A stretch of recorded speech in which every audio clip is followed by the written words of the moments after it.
All right, welcome one, welcome all. We are about to witness the semi-final matchup 4-1-3 championship series between 4-1-3 Havoc and 4-1-3 Nightshade. This one is for all the marbles. Winner is going to be going to the finals and the loser is going to be going home. I am Octave and I am joined by Ari. How are you feeling today? I'm feeling good. I can't wait for this game. This is not gonna be a 3-0. I'm guaranteeing this. If it's gonna be a 3-0, I'm retiring from casting. Like, there's no way. Yeah, I Um, absolutely agree. I mean, yeah. this game here, this is a highly anticipated one. Two of the top dogs in this tournament. 4-1-3 Havoc definitely being one of the dominant teams so far, and 4-1-3 Nightshade definitely not far behind. These two, the number 2 and number 3 seeds respectively. So this one, of course, definitely going to be a very close one. That being said, let's take a quick look at the postseason format that we've got today. Of course, New Haven Varsity almost able to punch their ticket through to the semifinals, but we're not quite able to do it. That will be 4-1-3 Catalyst instead going through the gauntlet into our semis. So, of course, 4-3 Havoc, 4-3 Nightshade going to battle it out. And, of course, later today, we are going to see WVU Mountaineers go up against 4-3 Catalyst to punch their ticket as well to that finals matchup. So, Ari, what do you think about it today? Matchup today. Nightshade versus Havoc. I mean, we've seen them play in the regular season. We saw Havoc win, but it was close. And honestly, this is the playoffs. Anything can happen. Um, both teams have a lot of chances to win. I feel like it could go either way, honestly. What do you think? Yeah, I absolutely agree on that one. During the regular season, of course, in this tournament, we did see these two teams go up against each other. That one went to 4-3 Havoc, but not without a struggle, because that went to 5 maps, of course. And that being said, I think we can take a quick look at our Rogue Energy fixtures. So, take it away.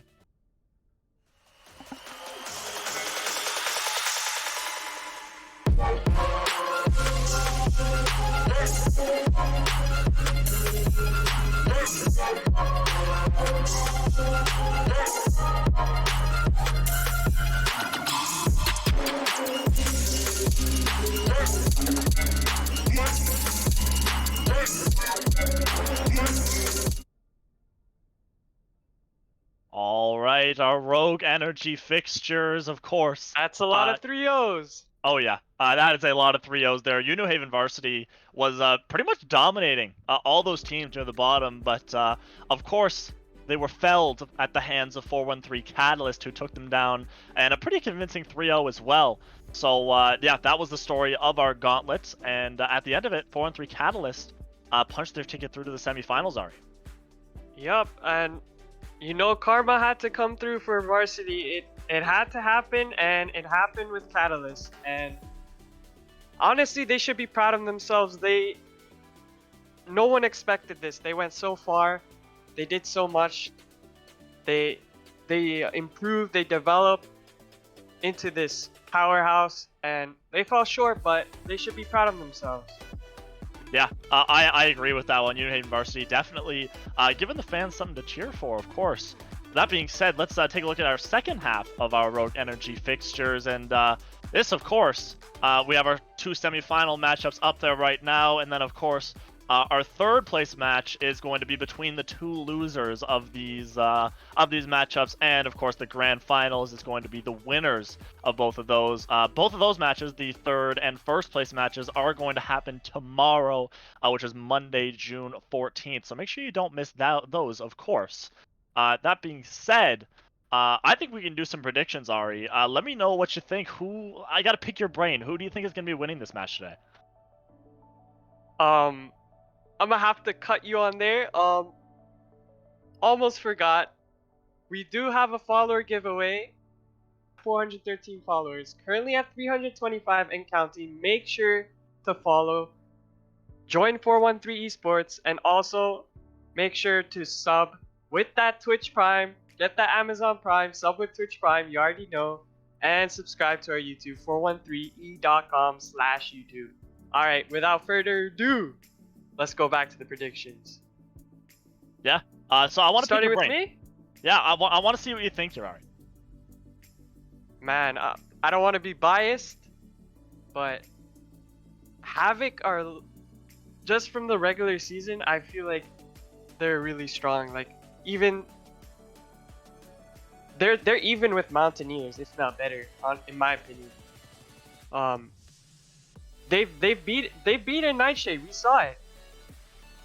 It wasn't obviously convincing, but it was still a win, and I think that's gonna have an impact here as well.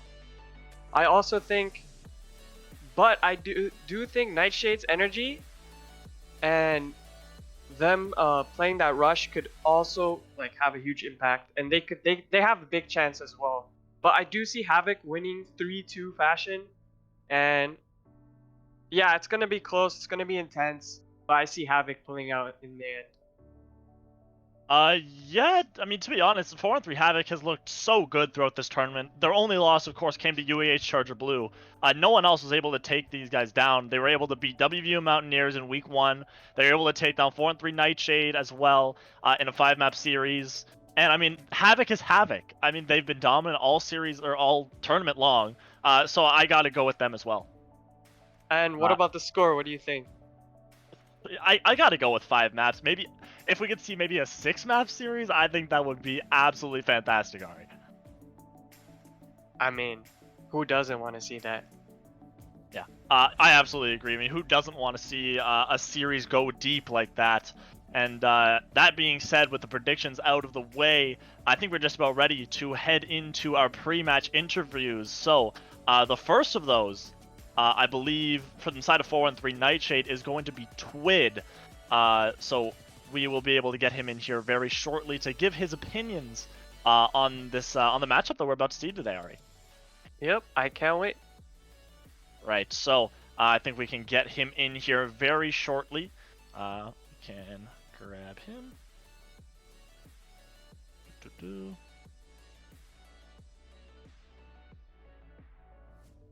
Here we go.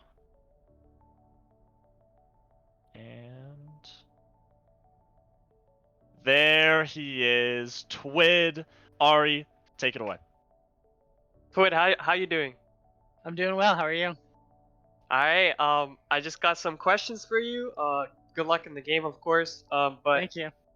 what plans do you have to shut down Havoc? And did you go ahead and study the game against Charger Blue where they lost? Absolutely. We did study some VODs. We've definitely got some plans in the works for them. But the goal is just to make them play our game instead of having to play theirs. Are you gonna most likely copy Charger Blue's tactics or make it like a bit different? I think we've got some stuff of our own that we can pull out against Havoc to give us the win. Okay, I like that. Do you think I heard you're getting a sub, is it Prism, right? No, Prism's one of our DPS. Pete is our sub for the night. Oh, do you think the sub is gonna have a meaningful impact? Does it affect anything? Are you still gonna come out strong? I think we're going to come out swinging. A bunch of us have played with Pete before. I trust them to do their job. And I think that we're going to be just fine coming out the gates here. Okay, and one last question. Anything you'd like to say to your opponents today for your match? Yeah, try and catch me, boys. Ooh, I like that. The Oh, off there we tank go. going in on the team. I like it. I like it. I mean, they did nerf the booster cooldown, so it is what Yeah. it is. That's unfortunate, but anyway, Twid, thank you very much for coming in here, giving all of your opinions, and I think I can send you back to your team, of course. Good luck and have fun during the game today. Thank you. Good luck with the cast. Thank you. All right, awesome. And with that first pre-match interview out of the way, I think we can head into our second one. Of course, from the side of 4-3 Havoc, we've got the one and only SS Boat Name coming in very shortly. So hopefully we can drag him in here shortly.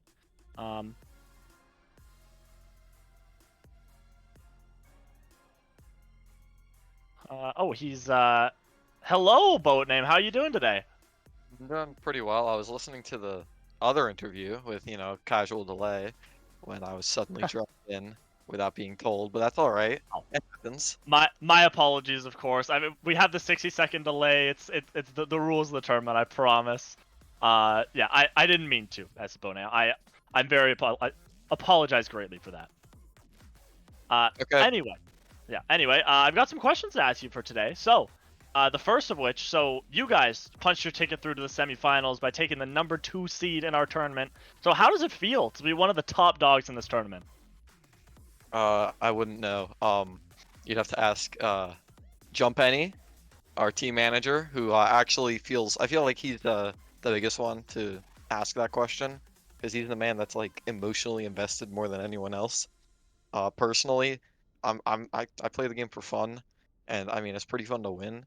But yeah, I can't really answer that question very well. That's a Jumpenny question, honestly. That feels bad that I took this interview from him.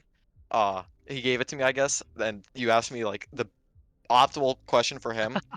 But you save it for tomorrow. I think he'll be there tomorrow for when we win and we're in the finals, and you can really ask him. Don't worry. I'll make sure I ask him Ooh. that same question. I like the confidence there.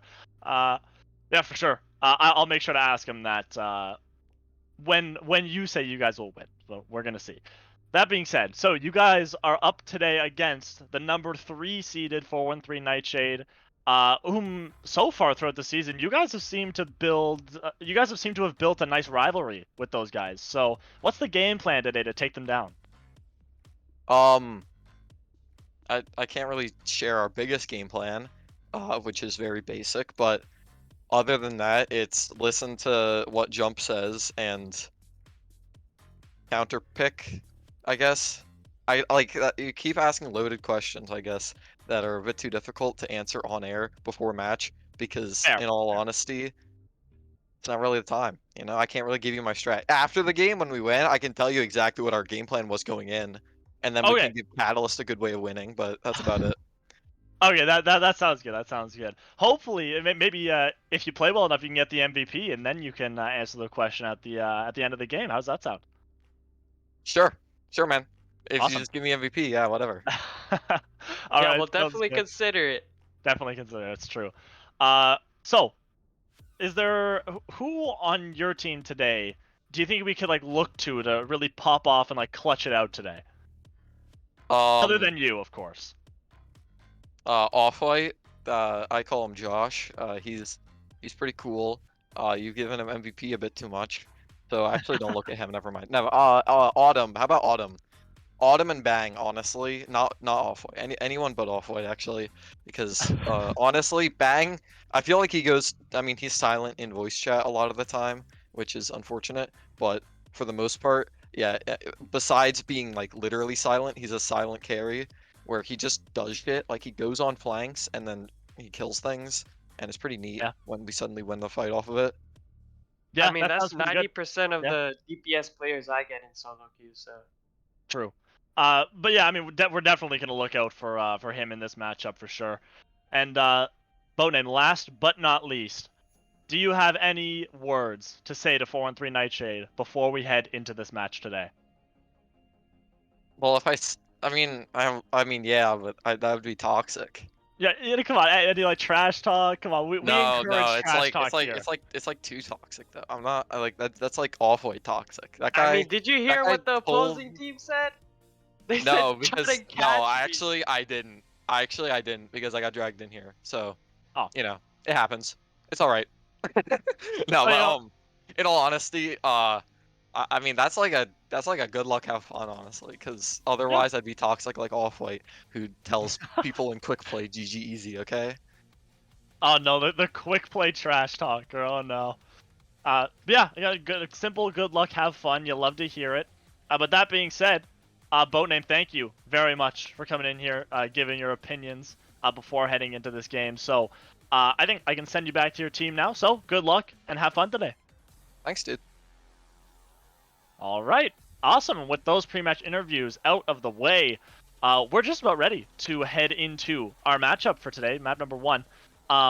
Both these teams just need to get settled in the next few minutes. So before we head into that, we are going to be going into a quick intermission. So Make sure you don't miss map number 1. Don't leave. And, of course, we'll be right back.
All right, welcome back, everyone. It is now the other side of our intermission, which means map 1 is shortly about to begin. So, 4-on-3 Havoc, 4-on-3 Nightshade. Map number 1 is going to be Oasis. So, Ari, what do you think we're going to see on this map here? Oasis is probably gonna be a lot of. We're gonna see a lot of monkey for sure. I think we're gonna see a lot of rush, a lot of fast-paced action, fast-paced team play, and I do see even Zarya Monkey being played in certain situations. We could see DPS wise, we could see the Kree being played, Tracer, um, a lot of characters that are played into dive are gonna be essential here. Yeah, I agree. On Oasis, it's definitely one of those maps where you see a lot of variation in comps, I guess you could say. Of course, the university section, definitely a more brawl-centric style. City Center, of course, you see some of the monkey-based comps. And then, of course, Gardens, you can kind of see a little bit of everything, Ari. Yeah, honestly, you could see the fair on Oasis too, especially on Garden.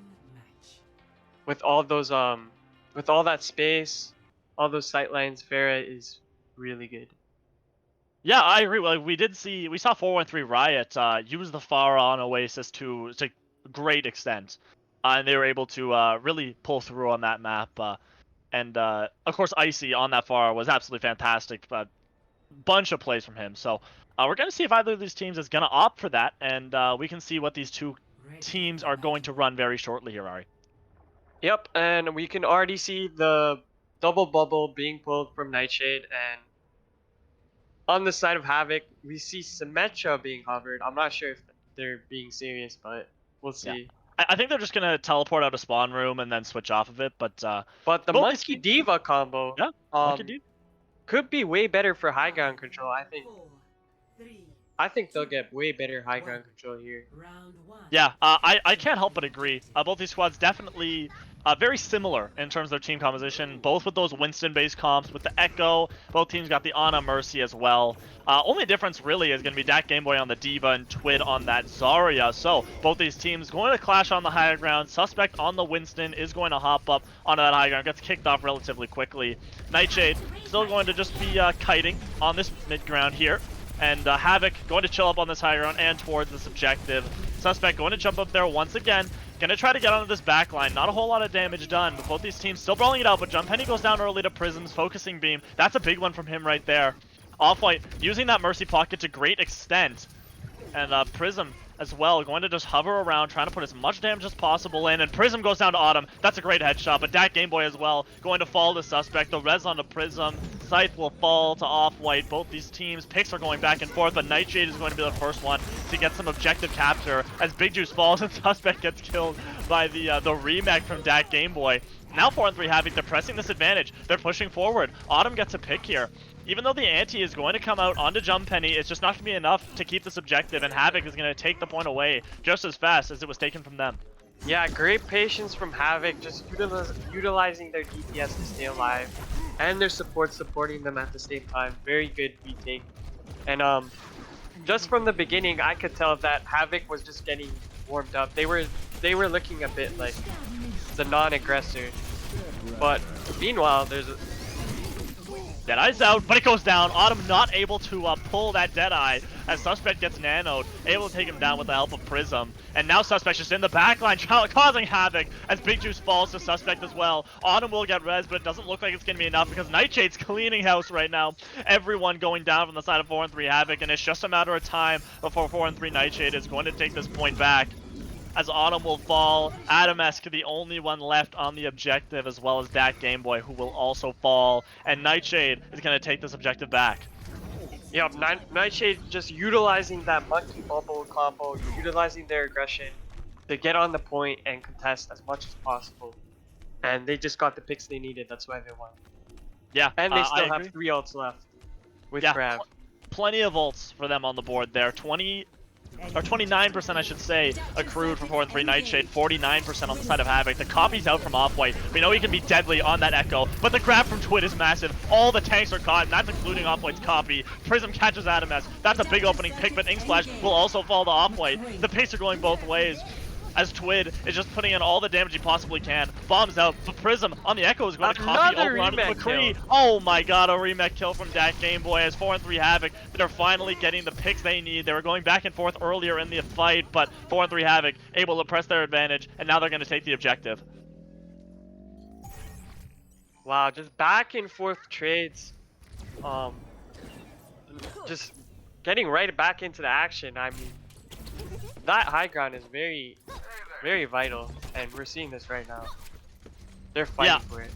I can't help but agree. Both these teams really want that high ground control.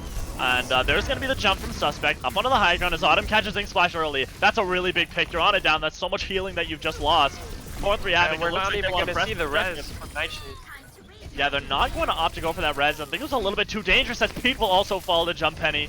Jumpenny on that Winston has been deadly so far, as Scythe will fall to Autumn. A couple picks are going to go the way of 4-3 Nightshade, but it's not going to be enough. They're going to be forced to back up, and 4-3 Havoc, they've got 85% on the objective. 4-3 Nightshade, they got to figure something out here. Yeah, this is going to be the last fight, and it doesn't look like Nightshade's got a lot to work with.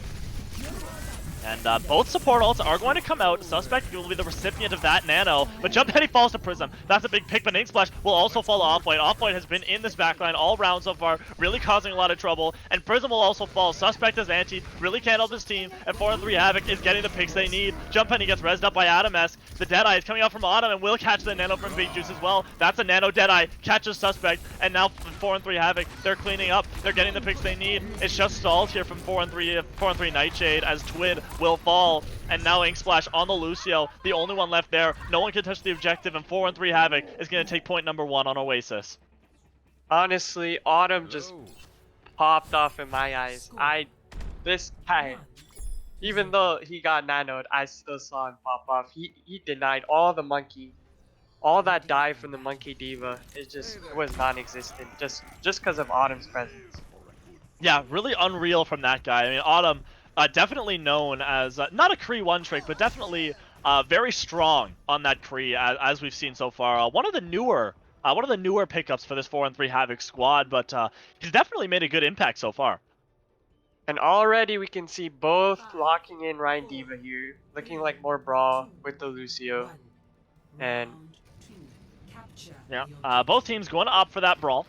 I should also note that Autumn, before going on to 4-3 Havoc, I do believe was a member of 4-3 Nightshade, so going against his former team here. Both these squads going to clash on the high ground as that Game Boy. Oh no, he missed the jump. Actually, Pete booped him off. Pete able to get that Game Boy off the edge of the map. Another boot from Pete. Not quite going to get Off-White, but that's still 4-3 Nightshade. They got all the picks they need, and now it looks like the fight number 1 is going to go the way of 4-3 Nightshade. yeah, I was just not much to talk about. It was just a brawl that could go anyway, but looks like Nightshade just got the better picks here, got the better hand, and they got the point. Yeah, for sure. Pete with a fantastic boop there onto that Game Boy.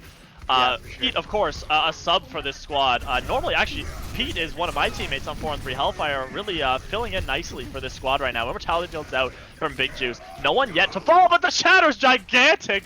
Suspect, dear God, let them live. Jump Penny falls to sight. Yeah, there's the follow-up they needed right there. 4-3 Nightshade, they got 2 picks to their name, and it looks like that's just going to continue. Off-White looks like will be the next casualty courtesy of Prism's wall. 4-3 Nightshade holding strong at 33%. Yeah, Suspect just showing why he's one of the best main tanks. And we can... wow. All charge from Jump Penny only at 27. That's insane. And we already just saw Suspect get a shatter. So this is just crazy Ryan play here. Yeah, Jump Penny definitely going down early in a couple of his fights here. As Scythe going up to use that Deadeye and catches Adamesk with it. That's a gigantic opening pick. And 4-3 Havoc, it looks like they're just going to disengage here. Yeah, I think the window's just going to force them to back off and wait for the respawns here. Yeah, Ink Splash, that window, pretty good. Didn't get really any kills, but it was a good zoning to him. Yeah, for sure. And now they're going to take this indoor side here as Jump Penny going to lead his team in the charge. Bombs out from Twid, and it catches Adamesk again. Adamesk, another early pick onto him. And 4-3 Nightshade, they're just taking all the picks right now. As Off-White catches 2, but it's just not going to be enough. Yeah, Off-White just getting desperate, but all those early picks, they're too much. The Blossom just getting desperate there. But looks like Havoc have one more chance to cap the point and maybe make this contest, but we'll see. Yeah, we're gonna see what they can do. Window's out early from Big Juice, but it's gonna get walled off by Prism. That's a pretty good one there. As Off-White switching over to the Doom. Here comes Beats out. Oh my goodness, the Beats out. Everyone is caught by that one. Bombs out from Dat Game Boy. Will it catch anyone? That's going to be no, as Twid is going to find Dat Game Boy in the back line. Shatters out. It catches both Suspect and Pete, but the Immortality Field is there to keep everyone up. Shatters out. It catches one, but it's 4-3 Havoc. They're getting the picks they need. Off-White catches 2. The picks are going both ways. It's just Scythe and Twid left on the objective. Can Scythe get anything done? Deadeye's out, but will go down to Adamesk before anything happens. 99% for 4-3 Nightshade, but 4-3 Havoc has finally got their foot in the door. Yeah, that was beautiful. Off-White switching to the Doom, already close results, getting so much value on that Doom. We know Doom can counter Mei. We know Doom can enforce Mei's cooldowns, so his Ryan can actually create space and make plays, and we just saw that happen. And they still save beat. Havoc looking good here. Yeah, Adamesk with that beat. See what he can do with that. Both teams, they're just going to clash on this high ground. Walls out early from Prism. No one caught by that one, but the punch, as well as Big Juice's bullets, is going to catch Sight. That's a pretty big pick there. That's a lot of McCree damage that you just no longer have. And Off-White as well. Going to find the punch onto Pete, as well as the that Meteor Strike. Off-White just going crazy right now. Yeah, so much damage from him. Dear God, man. Oh my God. I wouldn't be surprised if he has another Doom Ball in like 2 minutes. Less than 2 minutes. The guy's been doing so much damage. Like, dear God, this Doomfist has been absolutely phenomenal so far. Prism can't really get a whole lot switch on from that Havoc. so far. Wasn't expecting that. And they still have the beat here. Window and High Noon with Shatter. Well, Nightshade, they do have the Blizzard. They can work with that. We'll see what they do here. Yeah, ults are going to come up from both sides here. Autumn going to use that Deadeye and catches Prism with it. That's gigantic. As Ink Splash's Immortality Field is also going to get used. Bombs out from Twid, but Big Juice's Immortality Field will be the only casualty of that one, but the Shatter from Jump Penny. Dear God, Off-White looks like he's going to try to clean up this entire fight here as 4-3 Havoc is cleaning up once again. 75% for 4-3 Havoc and counting. Yeah, and I'm starting to see a pattern. We're starting to see the team with the control of the point starting to initiate more. starting MS to still take the hasn't used fight that into beat. them, and it's taking effect. The team with control on the point is winning most fights here. Yeah, Animesk still has not opted to use that beat. So that's another option that they still have here. A couple ults, including the window and the blizzard, going to come out. Someone's got to touch the objective. It will be Oh, Scythe. huge boom! Oh my god, look at the boom!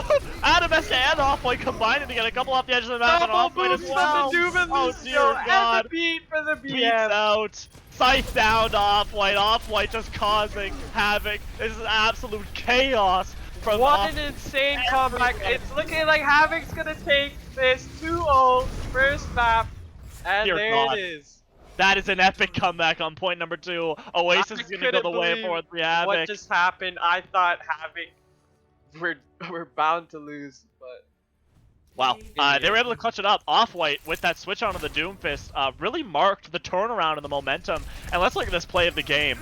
Offwhite, just with all these punches, Meteor Strike, just look at all of this damage here, Ari. yeah, this is where Doom is at his best on those close quarters, where his punch is bound to hit. That's where Doom strives. We all know that, and we just saw. Yeah, an absolutely fantastic performance there from Offwhite on that Doomfist, as well as the rest of 4-3 Havoc, really doing the work.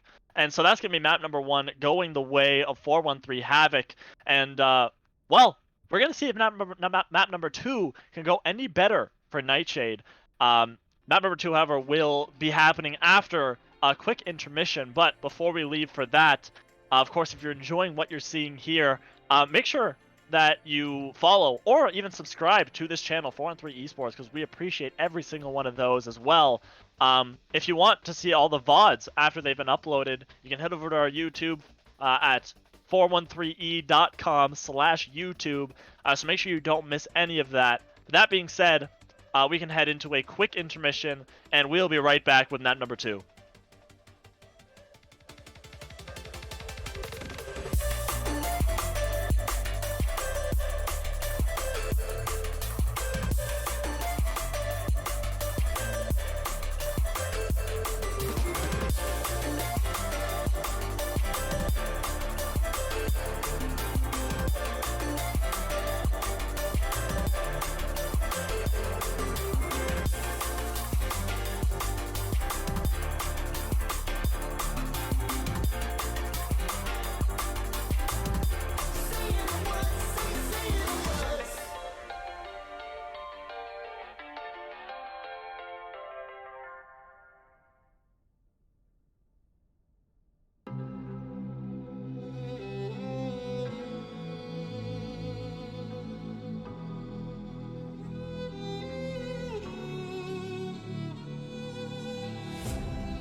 Alright, welcome back everyone. I hope you guys are ready. I hope you got some water. I hope you got some snacks, because this one I think is shaping up to be a pretty exciting one. We got 4-3 Havoc. We've got 4-3 Nightshade. We're heading into map number 2, which is going to be King's Row, everyone's favorite. Ari, what do you think we're going to see here? We're just gonna see more DPS here. We're just gonna see some big plays from DPS, hopefully. King's Row I really like Ryan, my favorite champ. I think Ryan's gonna have a lot of impact here, main tanks. So keep an eye on both Ryans on both teams. We'll see. Yeah, that sounds good to me. Definitely keep an eye out for those Reinhardts. Kings Row, definitely a brawl-centric map. Every time we've seen Kings Row, it's pretty much always been that Ryan, Lucio sort of style comp, the Rush. I think we've seen the Winston maybe a couple times here and there, but for the most part, it's pretty much only been that brawl. And this Ryan 1v1 between Suspect and Jumppenny is going to be definitely something to look at here, Ari. Yeah, it's definitely gonna be vital here. Looks like we're getting the Widow. Interesting. Widow on attack. Yeah, Scythe definitely known for that Widow. Scythe really able to make a name for himself on that Widowmaker. Definitely a signature hero. I think Scythe is just gonna be on this Widowmaker for the very beginning, just in the spawn room, to try to find a pick, and we'll probably end up switching to something like a McCree. I think you'd probably say. Yeah, I definitely think Prism's gonna be the main source of damage here on the And on the side of Havoc, we have that May McCree combo. Very, very good. Oh, Off-White almost just got his head taken off by Scythe in those first moments. Luckily for him, it was a body shot, so not quite able to finish off that kill. But 4-3 Nightshade, they're kiting it right now. And it looks like they're going to head around the statue for their first fight. Going to head through this hotel room. And yeah, both these teams just kiting right now. And now here's the speed boost. Speed boost from Pete, going to try to get everyone in there. Immortality Field's out early from Big Juice.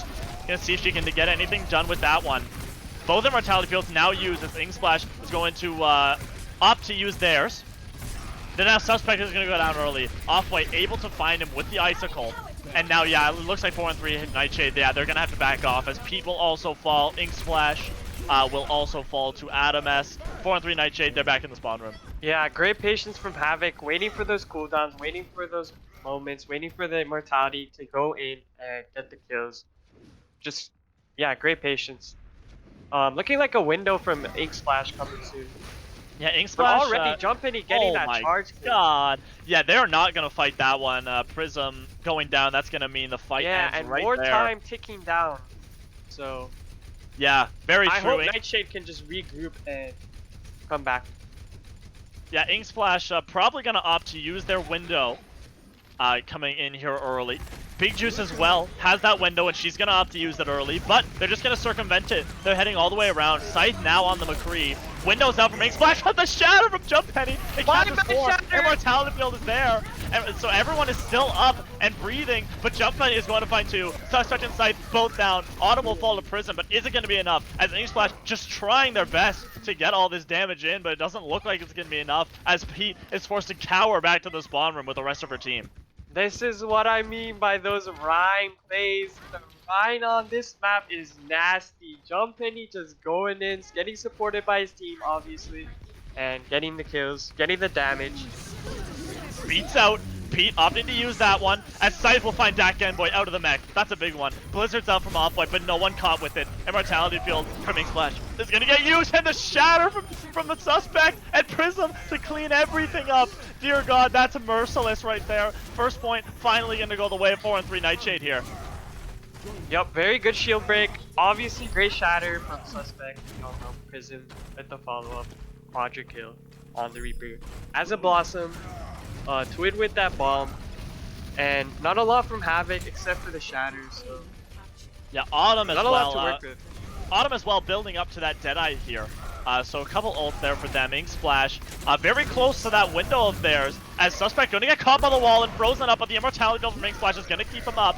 But Suspect will fall. Shatters out. Ink Splash, Pete, Twid, all caught by that one. 4-3 Havoc. They're going to clean this one up. And this is a bad place to get held if you're 4-3 Nightshade. Yeah, we've seen spawn camping here before. It happens. And yeah, honestly, Suspect dying there, it's so bad because as soon as Suspect dies, Jumppenny just gets a free shatter, right?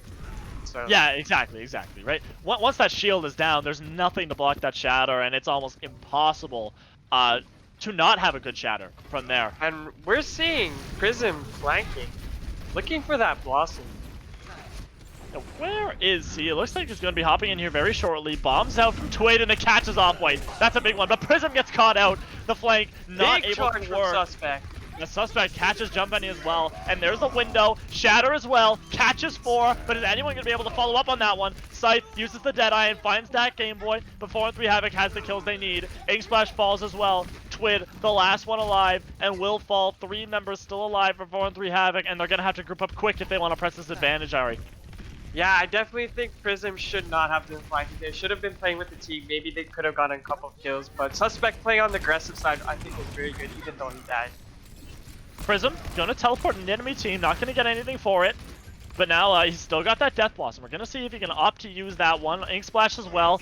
Still holding on to that window. Pete 70% to that beat as Jump Penny goes down to Twid for courtesy of that window from Ink Splash. Blizzard's gonna come out. Everyone's caught in that one. It's both tanks and the Deadeye from Autumn will find Suspect as well as the mech of Twid.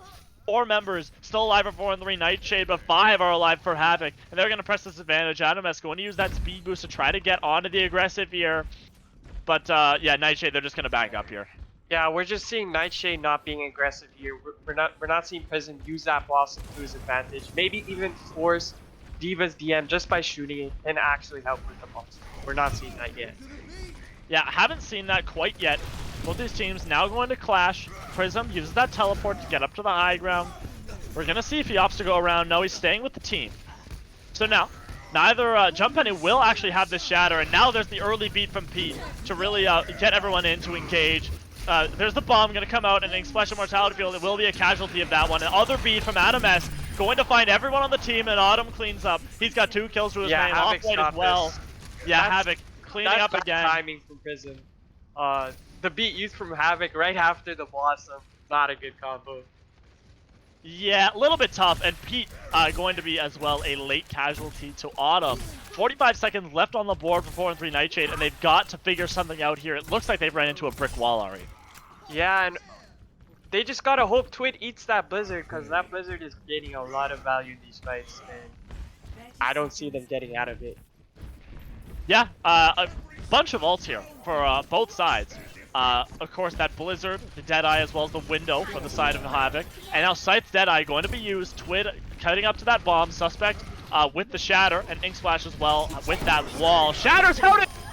It's 6 members! Dear God! Through that window from Ink Splash, 2 people will be caught by the Fire Strike, but the damage is already done. That Shatter was absolutely disgusting, Suspect. I don't know if they practiced that, but that was some RKO Shatter from above from Suspect. I like that. That was insane. Merciless, absolutely crushing from the Suspect, and that's gonna clutch one too. That was their last fight, and now they're gonna get more time on the board on King's Row here, Ari. Yep, they're gonna get 1 minute 20 seconds on third point, and already wall be used. Oh, and the off-point goes down to Scythe. That's a great shot, but the Blizzard gets off in time. Couple people frozen, and Suspect is gonna be a casualty, so it's now even, but Prism falls to Autumn as well. Autumn just hitting these headshots left and right. A third one onto Scythe. Dear God, this guy doesn't miss. Someone stop him. Yeah, Nightshade just not having a lot to work with, only the Diva bomb not being used, and Havoc just having the ult advantage, just winning that fight. But there is still time for maybe 2 fights. Let's see what happens.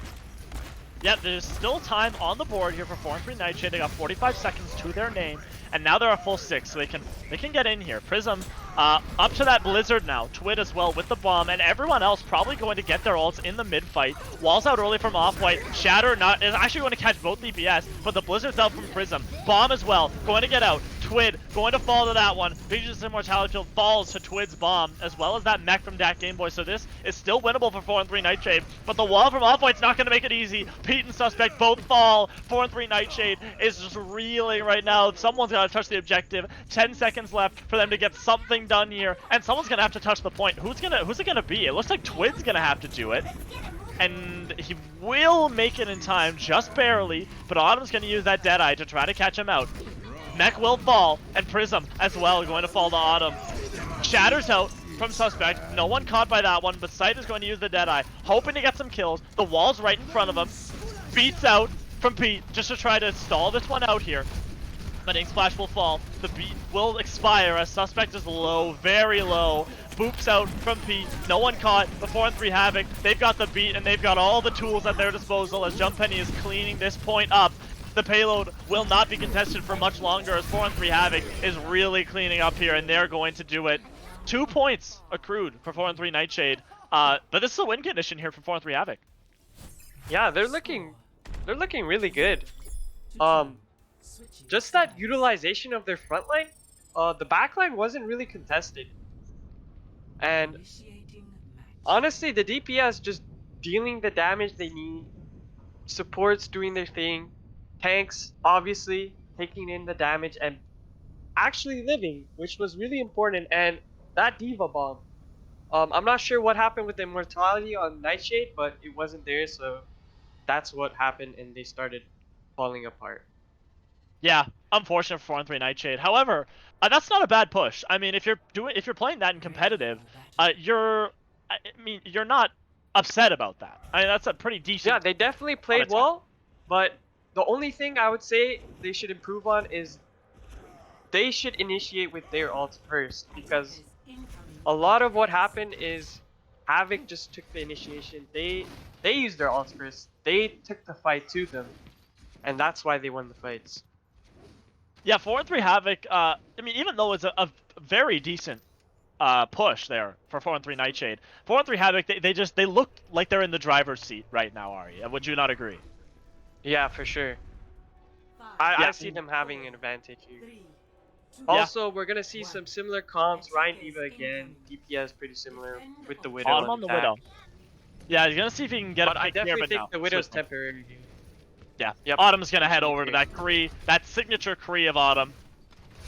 And yeah, 4-3 Havoc, they're just going to kite this one out for now. The 6 are there. Adamesk looking for the speed boost, and now it's gonna come out.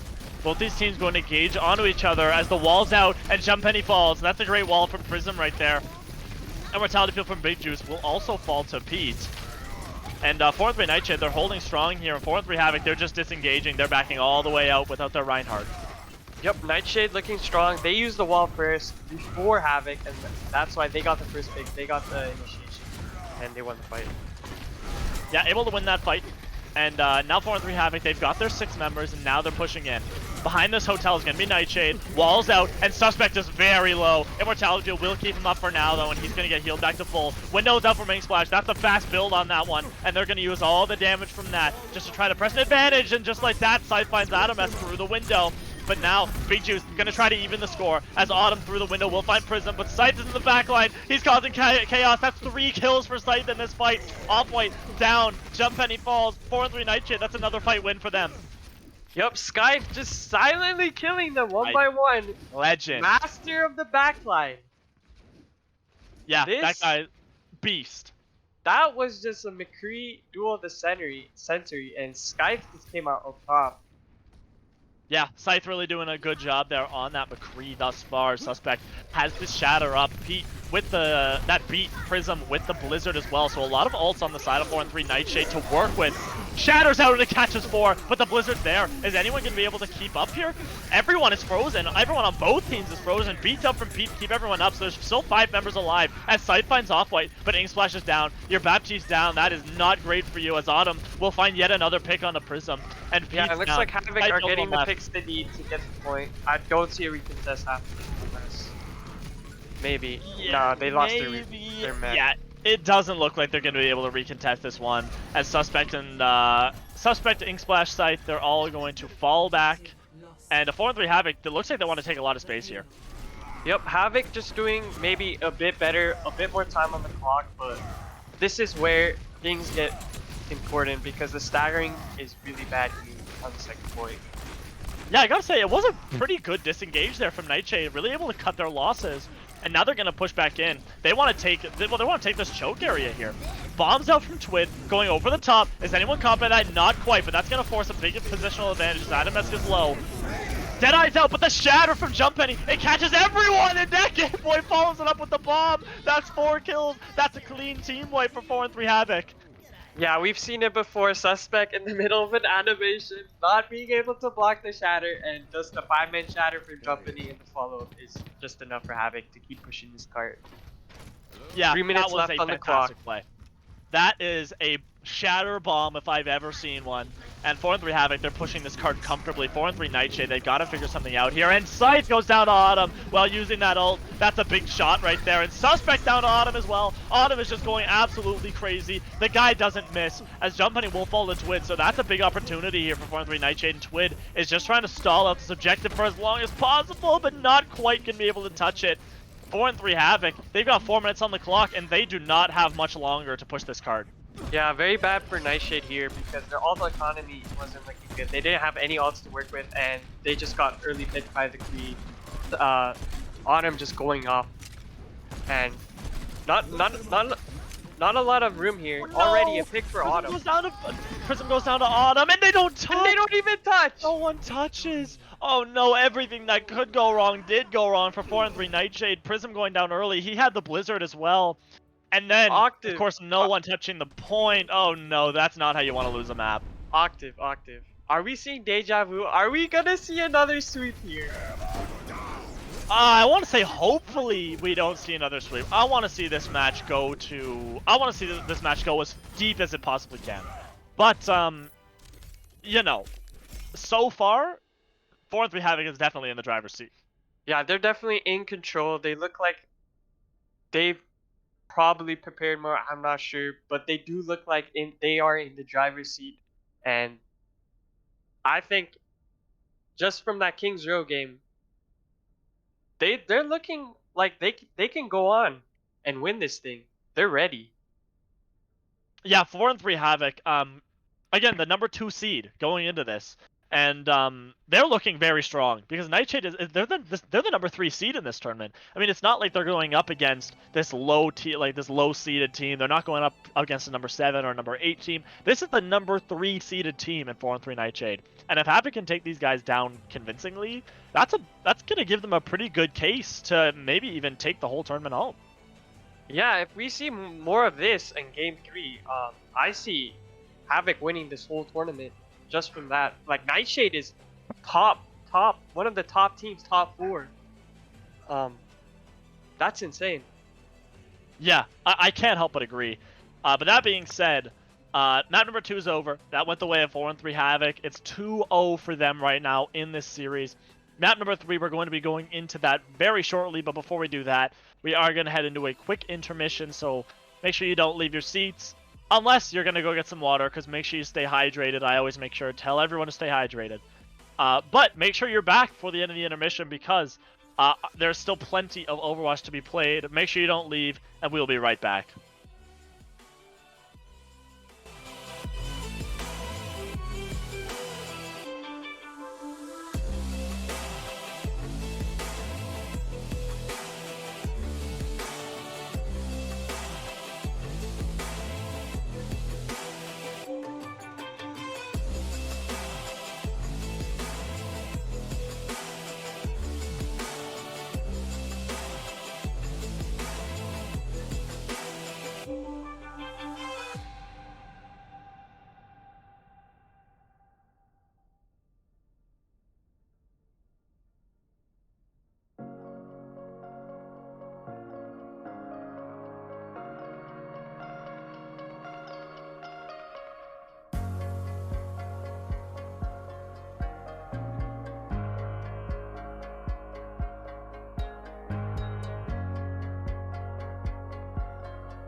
The brief.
Welcome back, everyone, to map number 3 of this series. This is the semifinals, remember, Ari, because we've got the number 2 seeded 4-3 Havoc going up against the number 3 seeded 4-3 Nightshade.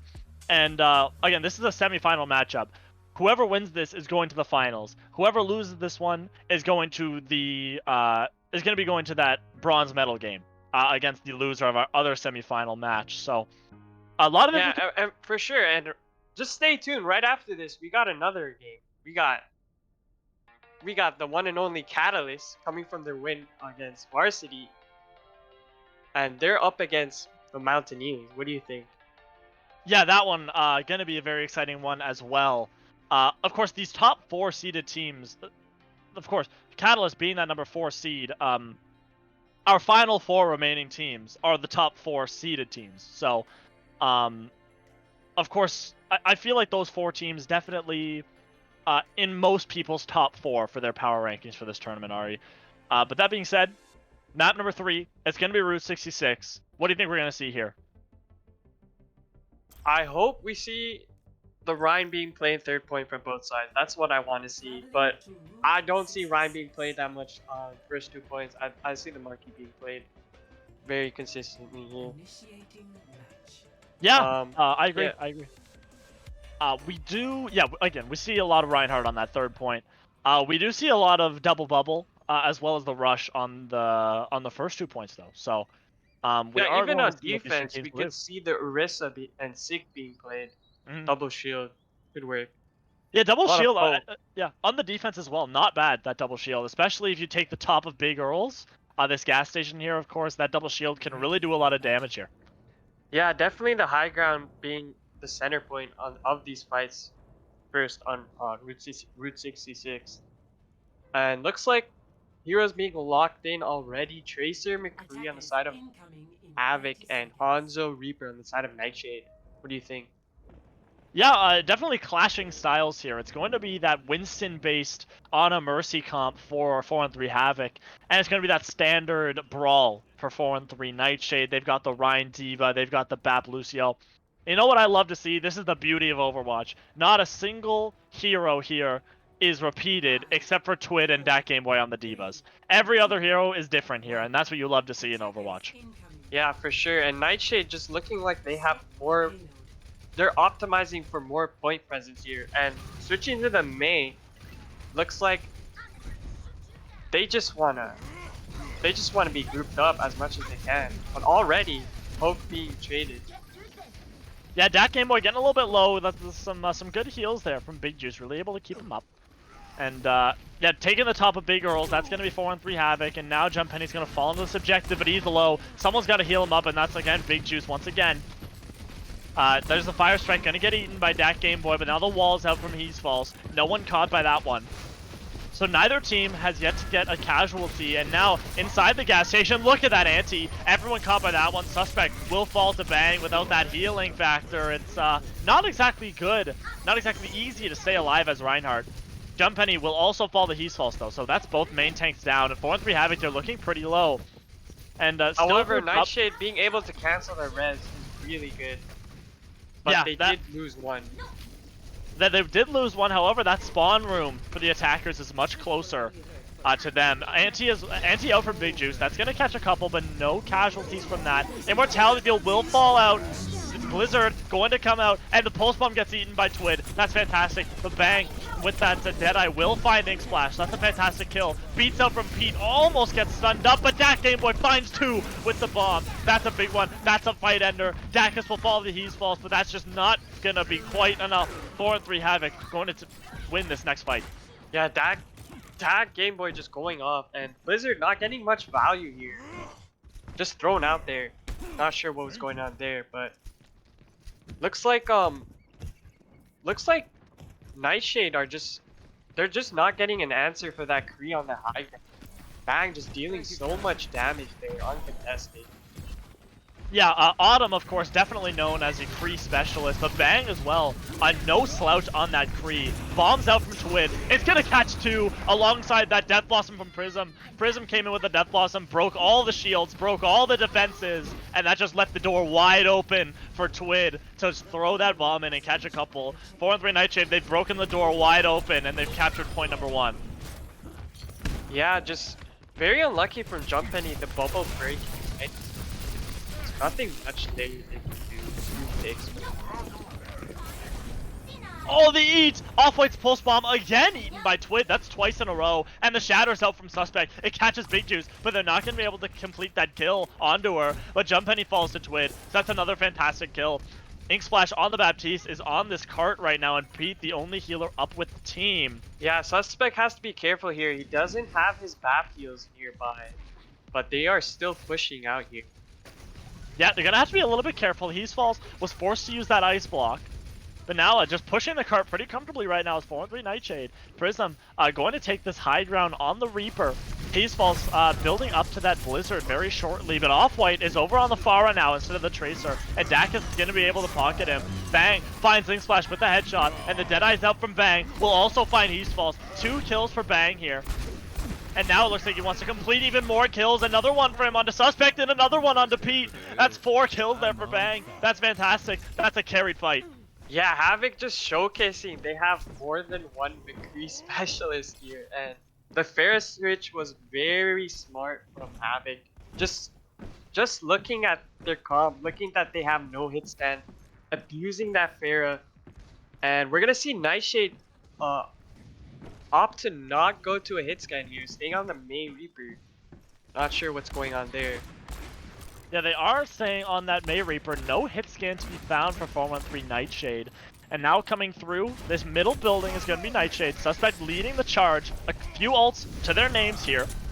As Falls has that Blizzard, Pete has the beat, Ink Splash has that window, and Prism will find Big Juice. That's the first casualty, and that's a big one too. Pete gonna use that beat, but it's not enough to keep everyone up. Twid uses the bomb and it finds Zacchaeus, so the picks are going both ways, and this is still winnable for either team right now. Jump Penny is so close to being felled, but look at that barrage from Off-White. Ink Splash caught, Pete caught, Suspect will also fall to Bang. That's another fight won for 4-3 Havoc. Yeah, he's false. Just not being able to use that Blizzard, isolated early from the Pharah, forcing the Ice Block, and then the Primal from Havoc. Huge Primal, getting the May pick, no Blizzard from that fight. Very huge. Yeah, still plenty of ults here for the side of 4-1-3 Nightshade, so they can still get something done. A minute and a half left on the clock. That Game Boy, as well as Bang, both building up to those ultimates, but not quite much else here to speak of for 4-1-3 Havoc. So yeah, here's as a long big as opportunity. Juice doesn't get his nano, I see Nightshade taking this fight. The Blizzard's out from Falls, but as well, the Deadeye going to come out from Bang, and that gets booped by Twid. That's a fantastic boop from Twid there. Really able to get Bang out of position and no one caught. Jump Penny's frozen up. Bombs out from that Game Boy. It catches Suspect, so that's a fantastic kill, and Falls as well will fall. Prism going to be felled. Ink Splash down. 4-3 Havoc. They're still cleaning up. 55 seconds left on the clock for Nightshade, and they got to figure something out. Yeah, this Havoc Pharah is looking unstoppable. Not a lot of pressure on them. And now we see Falls going to the Kree. Maybe shutting down the Pharah here. Hopefully they can cap this point. This is probably last fight here. Yeah, big opportunity here for Nightshade. They got to figure something out. Yeah, they still have that window and that Blossom. But we'll see how they use it.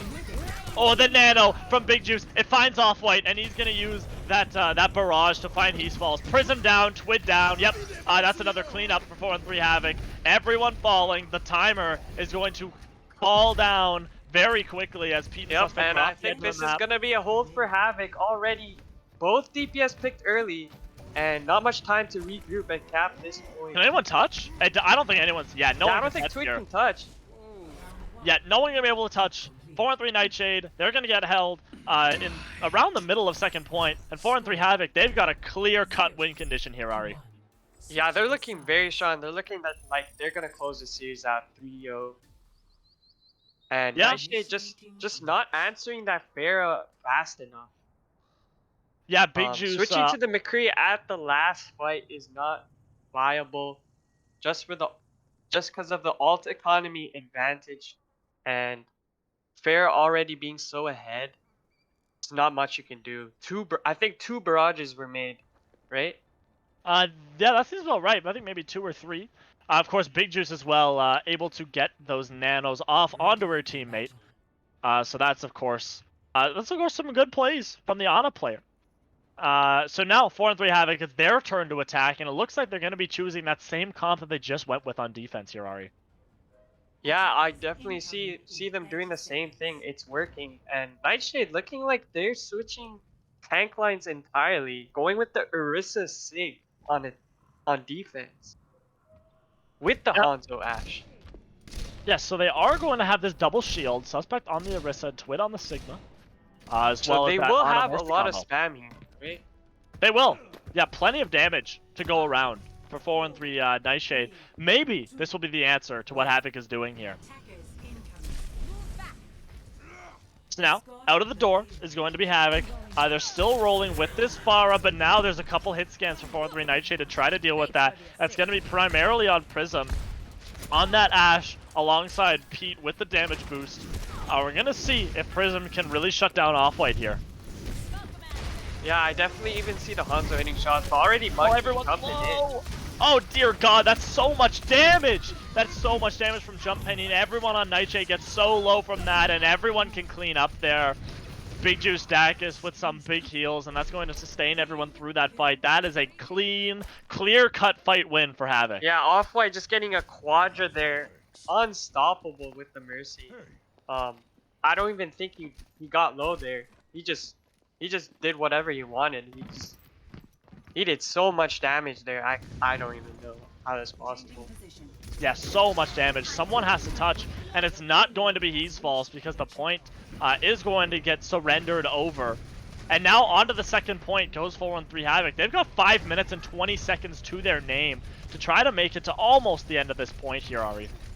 Yeah, and I think Nightshade on that Zarya here. Not much pressure on the Fair added, but let's see if they can utilize the Monkey Bubble here. Onto the high ground is going to be Jump Penny. Off-White will fall to Twid though, so that's a lot of damage gone, but the res from Dacus is massive. Off-White going to get brought right back up into that fight. The bomb is out. A nano from Big Juice will hit Off-White, and the barrage is out. It catches 2. 4 and 3 Havoc, they're pushing the car comfortably, and Off-White with another kill. Off-White really going crazy on this Pharah, putting out so much damage. That Game Boy will as well find Pete. This cart is moving slowly but steadily, and it is approaching that gold box of victory, Ari. Yeah, it looks like Havoc's gonna take this here convincingly. That Fair is just too much. I don't even think... Yeah, the ball just instantly dies here.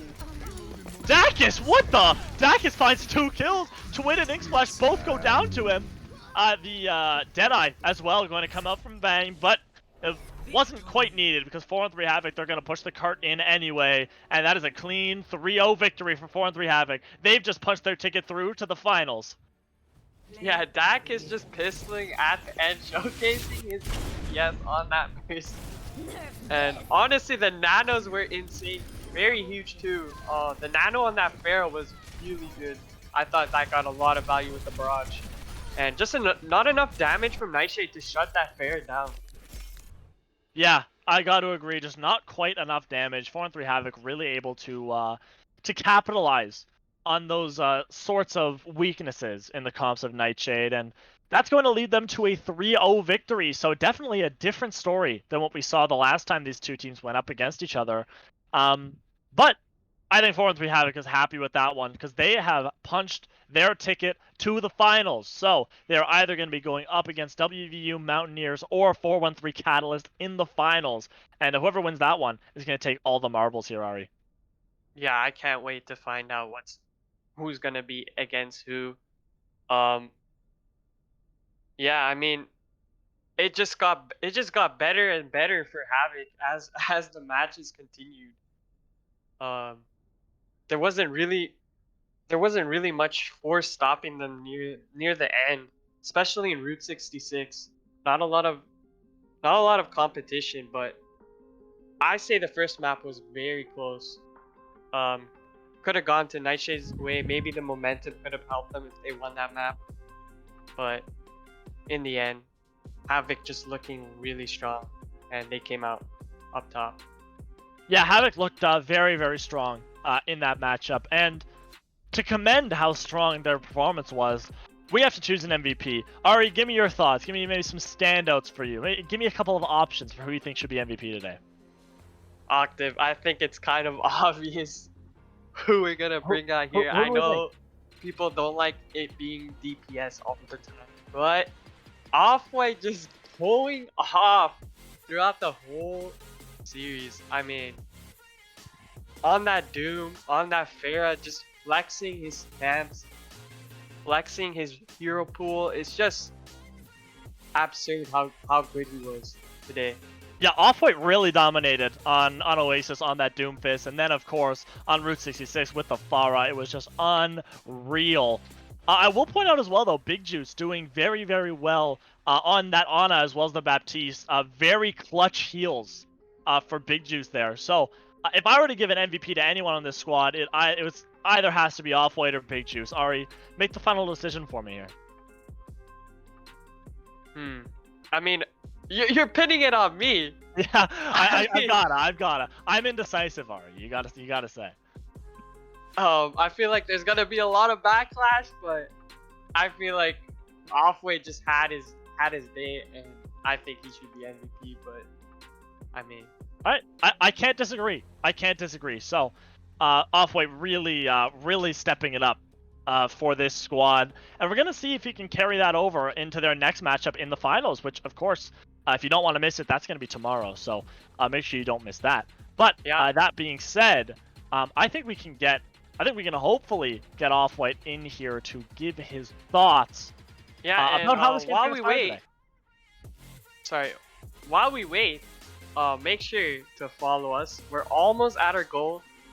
Octave, go ahead and tell them what happens when we reach that goal.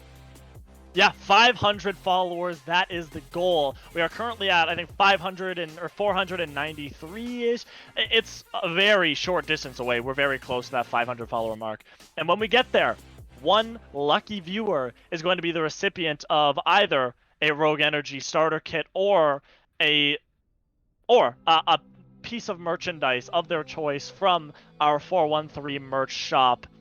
So make sure you don't miss that. And yeah, so if you want in on that, follow. You can maybe sub if you really want to. But that being said, I think we can hop into our interview very shortly. Yep, just waiting on Off-White here. Yeah. We're going to see if we can get Off-White in here. Just seeing if he's ready to go. Yeah, he is ready to go, so we are going to get him in here. Off-White, the man, the myth, the legend. One of the heroes of today's match. How are you feeling after that win? That was pretty fun. All right, short and simple. I love to hear it. So, first question today. How does it really feel to take down, I would say, one of your rivals, a fellow 413 team? Are you really going to use those bragging rights? How does it feel? I mean, I don't know about me, or I don't know about the rest of the team, but for me personally, it was like, I mean, it's just kind of cool because it shows. I don't know what the results of the Catalyst game are, but if they end up getting knocked out by WVU, it just like shows that we're kind of the best team in the org. Which, I mean, I'm not trying to brag or anything, but that's pretty cool. Oh, I'm sure it is, because I mean, if you guys are able to take the whole tournament, that would definitely solidify you guys as the premier team in this org, of course, in the OCS tournament, I should say. But next order of business, if you didn't get MVP today, who on your team would you give it to? Like maybe give a couple shout outs to your teammates here. I mean, I thought Autumn popped off. Like, he was just killing 6 every fight on McCree. But like DPS players, kind of cliche, just pick a DPS. So I have to say our supports were carrying. Like, Sev was nuts.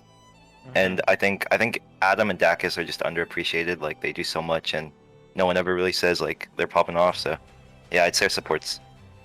Yeah, Big Juice was definitely that number 2 option. If we didn't give the MVP to you, it definitely would have been Big Juice. Of course, the Sev that Off-White was talking about is, of course, Big Juice in game. So, But yeah, Dacus and Adamesk as well on that support line, definitely doing really well today. But Off-White, just the consistency from you was absolutely fantastic. So I think you definitely deserve this MVP today. But that being said, Ari, do you have any questions for Off-White today? Yeah, I just got one last question. Were there any moments throughout the whole match? Did you see Nightshade like winning a round or winning a map? I mean, honestly, Nightshade, they played pretty well, and I'd say the Oasis was the most shaky for us. But apart from that, I'd say none of us lost faith. Everyone was just confident. We just kind of knew that we'd come in and win it. I guess that sounds cocky, but Yeah, I can definitely agree. On the first fight on Oasis, you guys looked a little shaky, and then you started to, climb up and win the fights. But congrats anyways. Congrats on the win. Hope to see you in the finals. thank you. Yeah, we are of course going to see Off-White in the finals alongside his teammates for 4-3 Havoc. So that being said, you definitely deserve to celebrate with your team, because a semifinal victory, you're guaranteed at least the silver medal in this tournament. So that's something to be proud of. So thank you, Off-White, very much for giving your opinions, and I'll send you back to your team. Thank you.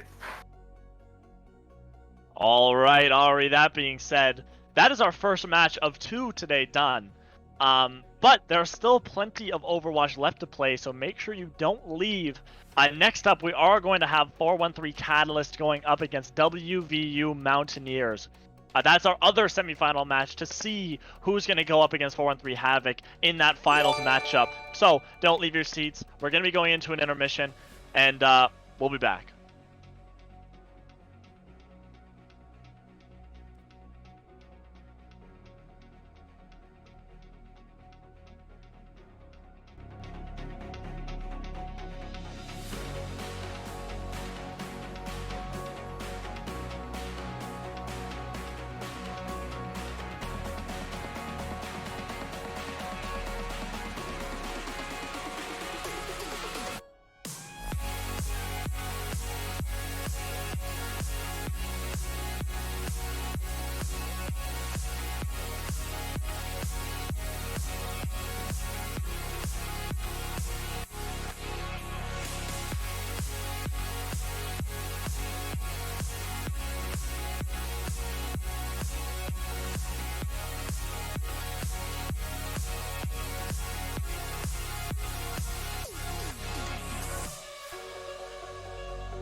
Welcome back, everyone. We just saw a pretty good series. 4-3 Havoc went up against 4-3 Nightshade. Of course, 4-3 Havoc ended up with the win on that one, and they're moving on to the finals. And now this match that we're about to see is going to determine who their opponent is going to be. So it's WVU Moutaineers. They are the #1 seeded team. And of course, we have 4-1-3 Catalyst, the #4 seeded team. So I think this matchup is going to be an exciting one here, Ari. Two of the top dogs in this tournament. Yeah, even though it says #1 and #4, like, this could still be very close. Moutaineers, obviously, only time they've met Catalyst, it was 3-0 for them. But Catalyst, just from looking at their last game, they look very strong. And I wouldn't underestimate them in the slightest. Yeah, I agree. I definitely do not underestimate this squad. But that being said, let's take a look real quick at our postseason format. Of course, we just saw 4-3 Havoc take down 4-3 Nightshade. Of course, the grand finals and that bronze medal game, both going to happen tomorrow. So 4-3 Nightshade going to go up against the loser of this next match in that bronze medal game. And then, of course, 4-3 Havoc is going to go up against the winner of this match today. So, that being said, let's take a quick look at our Rogue Energy fixtures. So, take it away.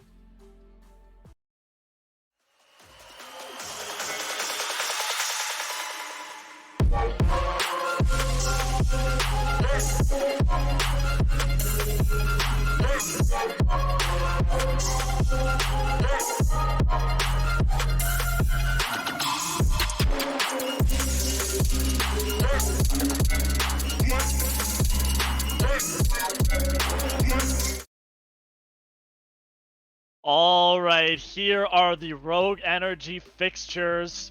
And now, WVU Mountaineers, 4-3 Catalyst going up against each other today. And of course, just as earlier, Grand Finals, we got 4-3 Havoc there. Bronze Medal, we've got 4-3 Nightshade there. So, not exactly a whole lot to say there. Of course, earlier in our playoffs, in those play-ins, we saw Unihaven Varsity really heat up. They were able to capture a couple of wins, but they were stopped in their tracks at the end of the gauntlet by 4-3 Catalyst, who were then able to punch their ticket through to the semifinals, Ari. Yeah, obviously Catalyst being the ones who shut down the winning team is very good for this matchup. Looking like they are the ones with the fire now. And Moutaineers, this is literally their first game in the playoffs. I mean, we haven't seen them in quite a bit. So we could see some different strats. We could see completely different comps. I mean, yeah, it's gonna be crazy. Yeah, I agree. We haven't seen WVU since week 9 of this tournament, so definitely going to be an exciting one to see those guys back in action. Of course, WVU Mountaineers as well, the reigning champions of last season's tournament, so they are as well in that semifinal. So I think that would be absolutely insane if they're able to take back-to-back championships at this tournament, Ari. But yeah, they definitely want to establish that dominance in the league for sure.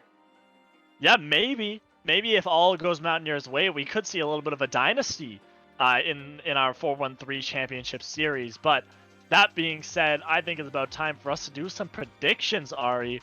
I want to pick your brain here. Who do you think is going to win this matchup today? I'm sorry to all my Catalyst players, but I see Moutaineers taking this in pretty good fashion. But I do see Catalyst taking one map just cause Moutaineers let off the gas a bit. But yeah, I see Moutaineers winning this 3-1. They just look so strong in the regular season, and the only loss, I mean, isn't to Catalyst, so I'm not really scared of this matchup for them. They're looking confident. Yeah, WVU Mountaineers definitely going into this one looking confident. Their only loss, of course, was way back in week number 1 against 4-3 Havoc. That was a 3-2 as well, so they were one map away from going undefeated in this tournament. And But yeah, WVU Mountaineers, like, they're the #1 seeded team in this tournament for good reason. They've been dominating every team that they've seen so far. I can't really go against that, so I'm going to go with WVU Mountaineers on this matchup today. So, Yeah, I can agree for sure. that being Mountaineers. said, yeah, Mountaineers for sure. That being said, we are just about ready to head into map number 1. Map number 1 is going to be Ilios, so that is definitely going to be an interesting one for sure. So yeah, we are going to be starting that map in just about 30 seconds. So, Ari, Ilios, what do you think we're going to see here? Yeah, I'm curious to see on mostly do we see ball at any point? Are we gonna see that ball being played? Even with the could happen. SIG. It could happen, yeah. It could possibly happen. You never know. You do see Overwatch League teams play that ball every once in a while. So we're going to see what these two teams can do here. Alright. So here we go. It looks like Catalyst is going to be rolling with that standard brawl. Me98 on the Reinhardt, Reluctance on the Diva. And on the other end of things, Monkey Ball here for the side of WVU Mountaineers. I don't know if they're going to stay on this ball. I think KO9 might head over to the Diva here. KO9 definitely more well known for that Diva here. So in 5 seconds, we're going to know for sure though. Yeah, very split very split with the ball Monkey Tracer, very dive oriented, and then the Hanzo and Anna probably gonna play together here, but Yeah, we're gonna see what they can do. For the Catalyst, trying to use this this covered area. And Brave Monk is going to get up to this high ground, but he's getting pressured hard. No one's there to help him. Reluctance takes him down. That's a good kill right there. Your Monkey down early. That's not exactly what you want. KO9 as well at half health. Will roll on through. Catalyst is going to wrap along this other end of the objective. And sleeping is Karsu, it looks like. But Ring goes down. Genofran will also fall to Reluctance and Karsu respectively. Yeah, 4-on-3 Catalyst. They're taking fight number 1 here. yeah, Catalyst just doing what they do best, snowballing these control points, charging in first, and getting those kills. And already, we're gonna see a high noon from Karsu soon. Yeah, we're gonna see what Karsu can do with that Deadeye. 73% already to that ultimate. Midnight Mare, only about 50% up to her Coalescence thus far. The objective going to get pressured out a little bit here by the Brave Monk, who will then jump in. And KO9 going to follow up with the with that pile driver as Axis will fall to Karsu. That's a fantastic shot. Genofran as well will fall to Reluctance. Karsu catches Wilson. That's a big pick right there as well. 4-on-3 Catalyst. They're cleaning up this objective. KO9, the only OP left for them to clean up the objective. Ringo hits a pretty big anti-nade, if I do say so myself. But it's not quite enough. It's just too little too late. Yeah, Catalyst just looking like they're just as good against Varsity. Karsu just taking out both DPS single-handedly. I have not seen the DPS of Moutaineers getting much time to do anything, but already Coalescence out. Coalescence is out, but look at the anti-nade. The anti-nade from Ringo is on both tanks, and they can't push in like that. Raz out of the Brave Monk's Fire Strike, but Karsu catches 2 headshots. That's the Pharmacy down to 2 headshots between the eyes from Karsu. And now that's going to be the rest of the team. Catalyst can just clean everyone up. This brawl has been working absolutely fantastically. The counterpin from Me98 will catch the Brave Monk. And 4-on-3 Catalyst, they're comfortably on this objective. 80% for them. Yeah, Karsu just doing what he does best on that McCree, dominating, killing the Pharmacy on his own. Unbelievable. And just the follow-up from Catalyst, looking to close this map. 90% and counting. 90% and counting indeed. This is the last chance for WVU to get something done here. And look, Me98's in a lot of trouble. He has the shatter, but it's going to be no use when he's dead. Me98 falls. Midnight Mare falls. Axis will find her on the Pharah. Shatters out. It's going to catch a few. But look at the Death Blossom in the back line. It's Wizard Beast. The picks are starting to go back the way of Catalyst right now. And Wizard Beast, it's cleaning up. KO9's down. Now the only one left is going to be Genofran on the Mercy. Brave Monk is going to get rezzed up by him, but is it going to be enough? Genofran in a lot of trouble right now. Shatters out, but no one can touch the objective. 4-on-3 Catalyst takes point number 1 in a dominant 100-0. Score 0-1. Yeah, that right there was dominant. Yeah, WVU Mountaineers looking like they got that first pick, and Me98 just isolated there. Nothing to do from his side, but just that high noon zoning out Brave Monk, sacrificing that Shatter to die was very vital there. And Carson Wizard Beast just going off on that DPS line. 5, 4, Yeah, a few clutch kills there for the side of 413 Catalyst. 1. And now they're going to move on to the Ruin section of this map, and they're still on the Brawl. Most teams don't opt to run the Brawl on Ilios, but it's been working wonders so far for Catalyst. On the other end of things, it's going to be the same comp that they rolled out with on Well here. They're going to be running that Winston Ball here, Ari. Yeah, for sure, and already seeing the ball again from Mountaineers. And Rolling in, it's going to be KO9, and Wizard Beast can put all that damage. The anti-nade from Ringo is big, but is anyone going to be able to follow up on it? Rad awfully low, goes down to Axis, but that's only one casualty. This fight is still winnable for both sides, as Me98 is going to get onto the objective, but it's too late. Capture percentage goes the way of WVU, but the fight is still winnable for both squads here. Ringo getting low, falls. Karstu will also fall to the Brave Monk here, but Reluctance will be able to clean up that kill. Both these teams still just clashing, and Wilson's in a lot of trouble. Will fall. Coalescence is out from Midnight Mare, and that'll find access. 4-3 Catalyst, they're cleaning up the objective. It looks like they're going to capture this objective very quickly here.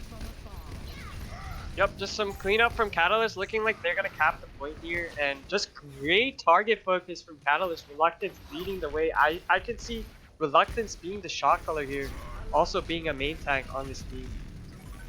Yeah, Reluctance very used to playing a lot of those main tank heroes, but he is very good on almost every role you put him on the tank. Especially this D.Va thus far, because this D.Va has been fantastic. And look at the stun from Karsu, and to finish it off is Wizard Beast. Anti's out from Ringo, but is anyone going to capitalize on it? It doesn't look like it.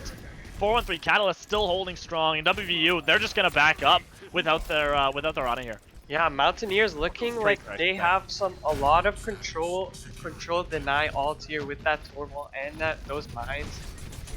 And already Torb using his E to initiate. Pulse Bomb will come out from Axis, doesn't find anyone, but the bomb's out from Reluctance. Reluctance will follow those mines from KO9, and the Nano's out onto the Brave Monk. Gonna try to get some damage off. The beat from Rad is absolutely gigantic. It keeps everyone up. Everyone was so low, but are they gonna be able to do anything with it? It doesn't look like it, as Midnight Mare and Karsu will both fall. 3 members for Catalyst still alive, but they will all fall in just a matter of time. 4-3 Catalyst, they're back to the spawn room now. Yeah, the beat just not enough to sustain that Torb damage from the turret and his own shots. Ball also with those early mines getting a lot of damage. And on the side of Catalyst, we're getting 4 ults. Ryan, McCree, Reaper, and Moira, big ults coming up. But on the side of Mountaineers, we do have that beat. Let's see how they use it. Yeah, the beat's gonna have to be absolutely massive. The anti-nade is gigantic from Ringo, and Rad falls. Midnight Mare as well going to fall to that one. That's a gigantic anti-nade from Ringo right there. And that's gonna be another fight win for WV Mountaineers. They're up at 67% thus far. Yeah, Brave Monk just building that primal so fast, getting that almost every fight, and just that anti-nade alone looks like that just won the team fight there. And yeah, I gotta agree. Yeah, Fantastic. but at least Catalyst still have their ults here, except for the Coalescence. Yeah, no Coalescence to speak of, but still 3 ults to their name. KO9 will opt to use those mines early, and everyone's caught. Everyone is so low. Karsu is going to be the first casualty. He had Deadeye as well. KO9 finds him, and now Me98, they're going to have to step onto this objective. He's got the Shatter, and it's going to have to be a pretty massive one here to get anything done, but the Pulse Bomb's not going to make that one easy, as Gino Fran uses the beat as well. WVU is cleaning up. They've got 99%. Overtime is ticking down slowly, and this map, I should say, on Ilios is going to go to point number 3. Yeah, honestly, they didn't even need the beat from the Mountaineers.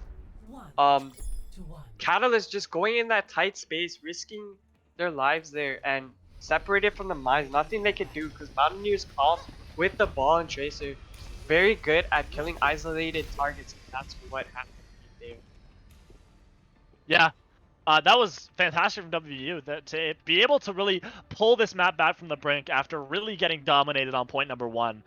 That's gotta feel good for WVU here. And now Catalyst, they're still going to run this standard brawl. On the other end of things, WVU still running this Winston ball that they're so fond of.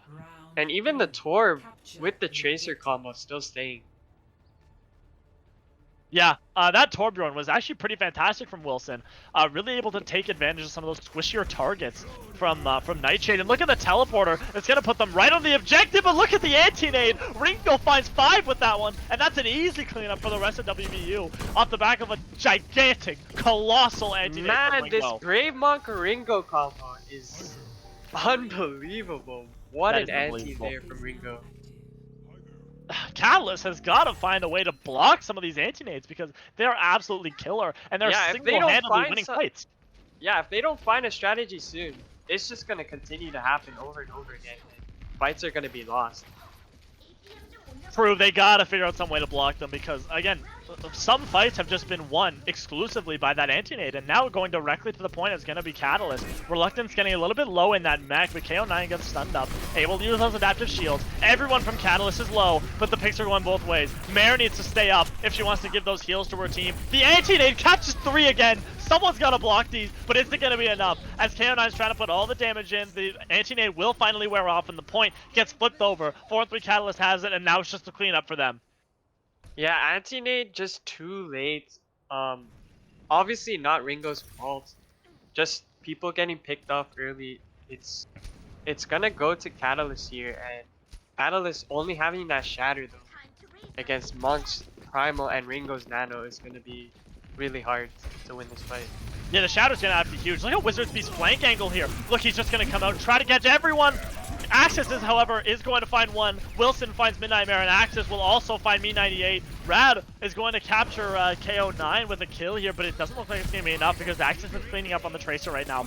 Wizard Beast falls, and as good of a play as Wizard Beast could have made there, it just did not come to fruition. WVU Mountaineers, they're going to take this objective. Yeah, Mountaineers looking like they found their tempo with this rush dive comp with the Torb, and they're looking really fast on their engages. Like, they're killing fast, too fast for Me98 because his shatter is way too late. Yeah, it was pretty late. They do have some ults over to their name, Catalyst. Coalescence is out, beats out from Rad as well. That's going to let everyone survive through the Molten Core. Bomb is out, but the Brave Monk puts 2 on the side of the map. That's a massive couple of kills. And now everyone from Catalyst is going to follow the direction of Rad and Me98. And yeah, cleaned up the objective. WVU, they've got 65% on the point and counting. Yep, we know what Monkey can do on this point with the Juggles, and Brave Monk just showcasing it live. Brave Monk dominating with the Monkey here, and Ringo looking like he's gonna get another one of this. Yeah, Ringo really doing a great job on this Ana so far. Now getting in here is going to be the Brave Monk, and everyone from WVU getting a little bit low, but Catalyst are kiting this one out. They're going to head all the way behind, but someone has to touch the point. 10% Yeah, they're still. taking their time here. Really taking their time. 93% accrued. Someone has to touch. Taking the high ground is going to be Catalyst. They flush everyone off of there. Axis looking for some kills here, but Midnight Mare's in some trouble, and Ringo with another fantastic anti-nade catches 3. There's the Death Blossom from Wizard Beast, but it's not going to catch anyone. Karsu finds Axis, but it's just not going to be enough. As KO9 finds 2, it's just the staggers. Reluctance off the edge of the map, just barely able to touch, but no one else even really close to be able to touch this one. Map number 1 is going to go the way of WVU Mountaineers. Wow, Mountaineers looking very prepared for this map specifically. That setup with KO9 was unbelievable. 5-man pulse drive, setting up for his team, and the anti-nade from Ringo. Just great plays all around. Yeah, Ringo really dominating on that Ana. So many just gargantuan, massive anti-nades. And again, so many of those fights were individually won just by Ringo alone. And I mean, when your Ana can single-handedly win fights like that, you know you're in a good spot. That being said, though, that's map number 1 done. Ilios goes the way of WVU Mountaineers. And we're going to see what map number 2 is going to be when we return. But before we do that, we're going to head into a quick little intermission. So don't leave your seats, and we'll be right back.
welcome back everyone to our semifinal matchup. We've got WVU Mountaineers, we've got 413 Catalyst. It is currently 1-0 for WVU Mountaineers.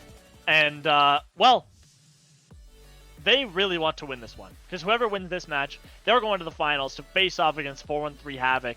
And whoever loses this one is going to be going to the bronze medal game against 413 Nightshade. So, very important one. Map number 2, that's coming up very shortly. We have got King's Row, Ari. What do you think here? Obviously, King's Row being that map where tanks get more value here. Ryan obviously being the main character, but I'm hoping to see some Doom actually. Some Doom, some Jung, some characters we don't see a lot. Yeah, hopefully. Hopefully you get to see that. Both these teams probably going to end up running the brawl. Most teams we've seen so far do opt to go to that brawl, though. Yeah, a lot of May as well. Yeah, we're plenty probably of... going to see a May here. Let's be real. Very true.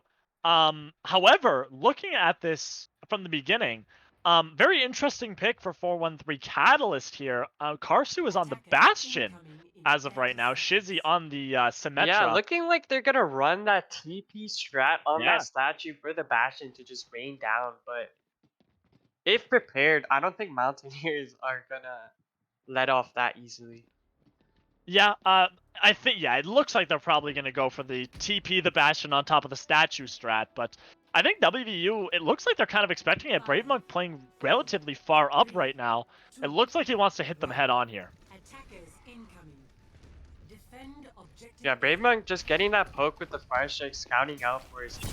Karsu on the Bastion. That's, yeah, they're like doing it. The TP is happening. They're doing right it. now. TP's there. Shield there. Karsu can rain down the damage now. Nothing to stop him. And behind the hotel is going to be from the WVU Mountaineers. Wilson falls to Reluctance's Rock. And look at all this damage from Karsu. He can just rain fire on the enemy team. And no one can touch him. He's on top of this statue. And there's no one that can touch him right here. Now the damage is going to pile onto Karsu. He's going to get low if he doesn't get some care. Shizzy will fall, but Ringo falls to Karsu. Karsu, look at him on top of the statue. It's so silly, but if it works, it's not dumb. And 413 Catalyst, they're taking the objective. One person is going to be able to stall this one out, but it's not going to be for long because they're going to catch the objective on their first attack, and that is a big time bang for 413 Catalyst. Yeah, Mountaineers just too focused on fighting the Bastion when he's getting pocketed by and it's just not ideal in this situation, and the rest of Catalyst being able to get all that damage. Look at the spot that Karsu has right now on second point. He has the ultimate too. Like, this is just so creative from Catalyst. A lot of the time when you see that Bastion TP strat, it doesn't... You don't even see this in the Overwatch League. Yeah, like, to be honest, I've seen it. Like, it's been tried at least a few times, and I've never really seen it work as well as this before. And now it's just going to be so impossible for WVU to take this space because of this Bastion pick. And they're just going to back all the way up. They're going to go around to this high ground and try to hit them from behind. But look at the crossfire that Karsu can now wreak on the opposing team. Shatters out, it catches 4, and Karsu's down. Fan as well will fall. The wall's out from Shizzy, but it doesn't look like it's going to be enough to keep everyone up. Immortality Field's out, but the picks, they might be starting to go the way of 4-3 Catalyst as Wilson is down. KO9 will go down to Shizzy as well. The clutch wall from Shizzy is fantastic. Beats out from Rad as well. This can go either way. The Blizzard's out from Axis, and the Lift as well from Reluctance. Everyone caught in that one. Everyone almost dead. Now, Me98 is going to need a little bit of care here, but this is still winnable for Catalyst. Ringo is so low on that Baptiste. Everyone low from the side of WVU Mountaineers, and the respawns are finally here for 4-3 Catalyst, and they've won this fight, and they're comfortably pushing into this third point. Yeah, Karsu's still on that Bastion. Even when you kill Karsu, you still have Shizzy and Reluctance dishing out so much damage.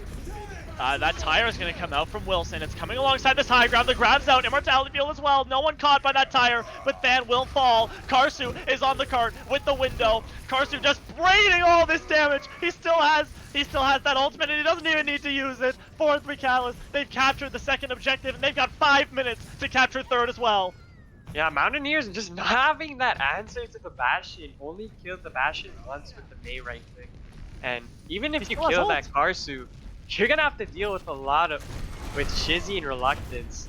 And Me98 coming with that shatter, and Brave Monk only at 9%. Yeah, Karsu Looking still to get has that this huge Bastion ult. shatter. Yeah. Teleporter's out, and they're gonna teleport Karsu up onto that far high ground.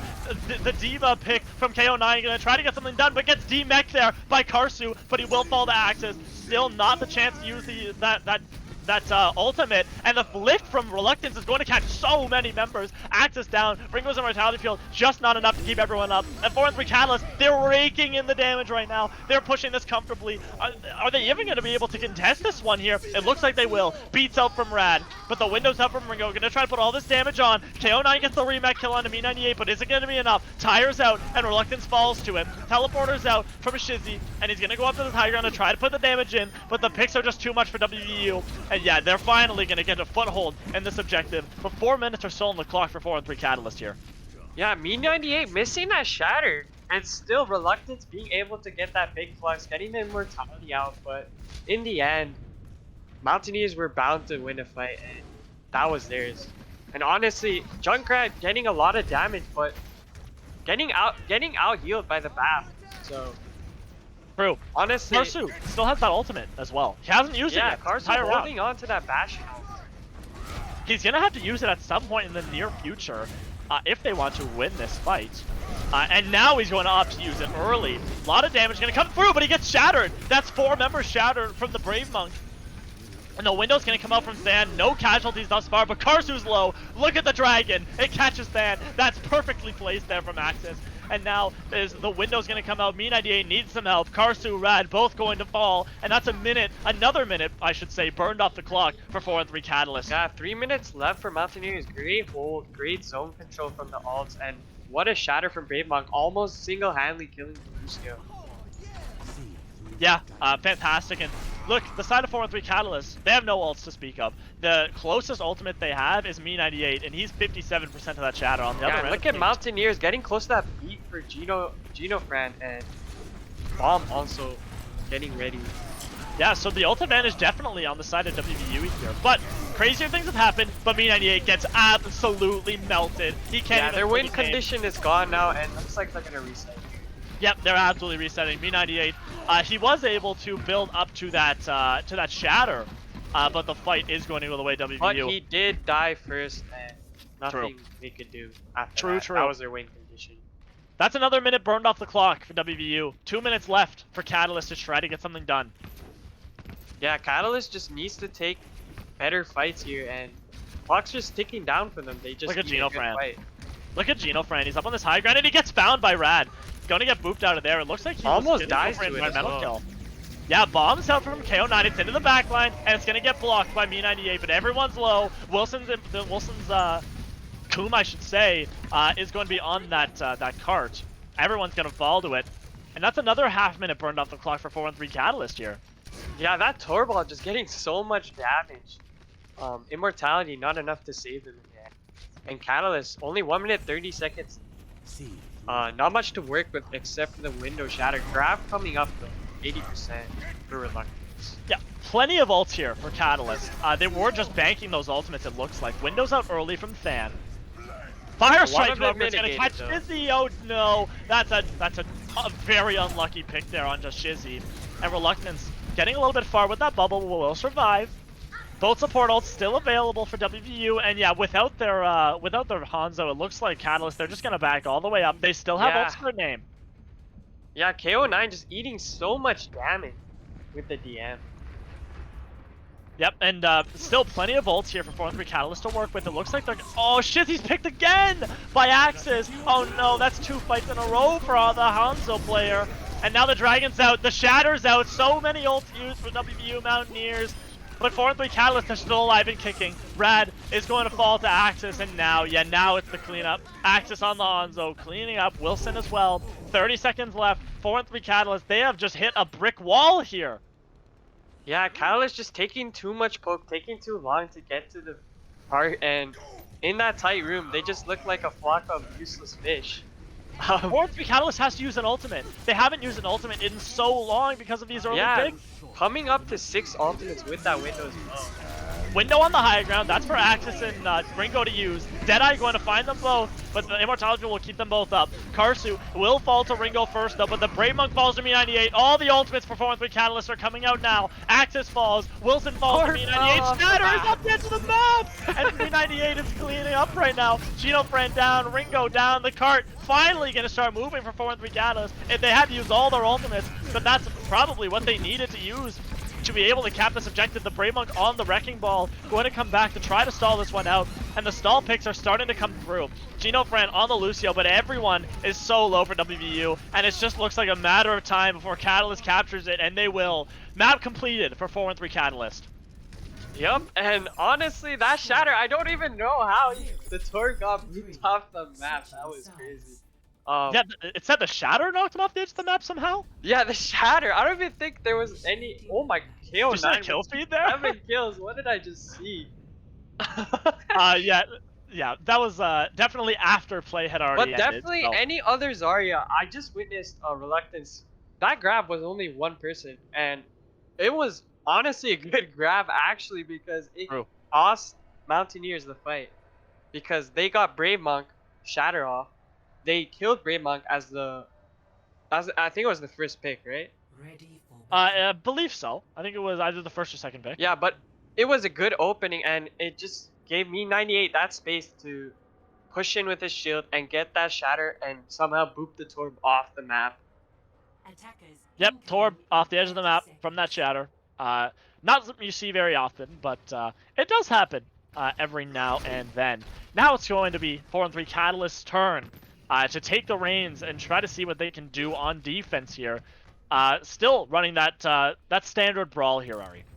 Yeah, definitely still on that Mei McCree combo, and on the side of Mountaineers, we're gonna see that Torb again, but this time Axis on that Pharah without the Mercy maybe. Let's see what Yeah, no happens. Mercy. This could be deadly.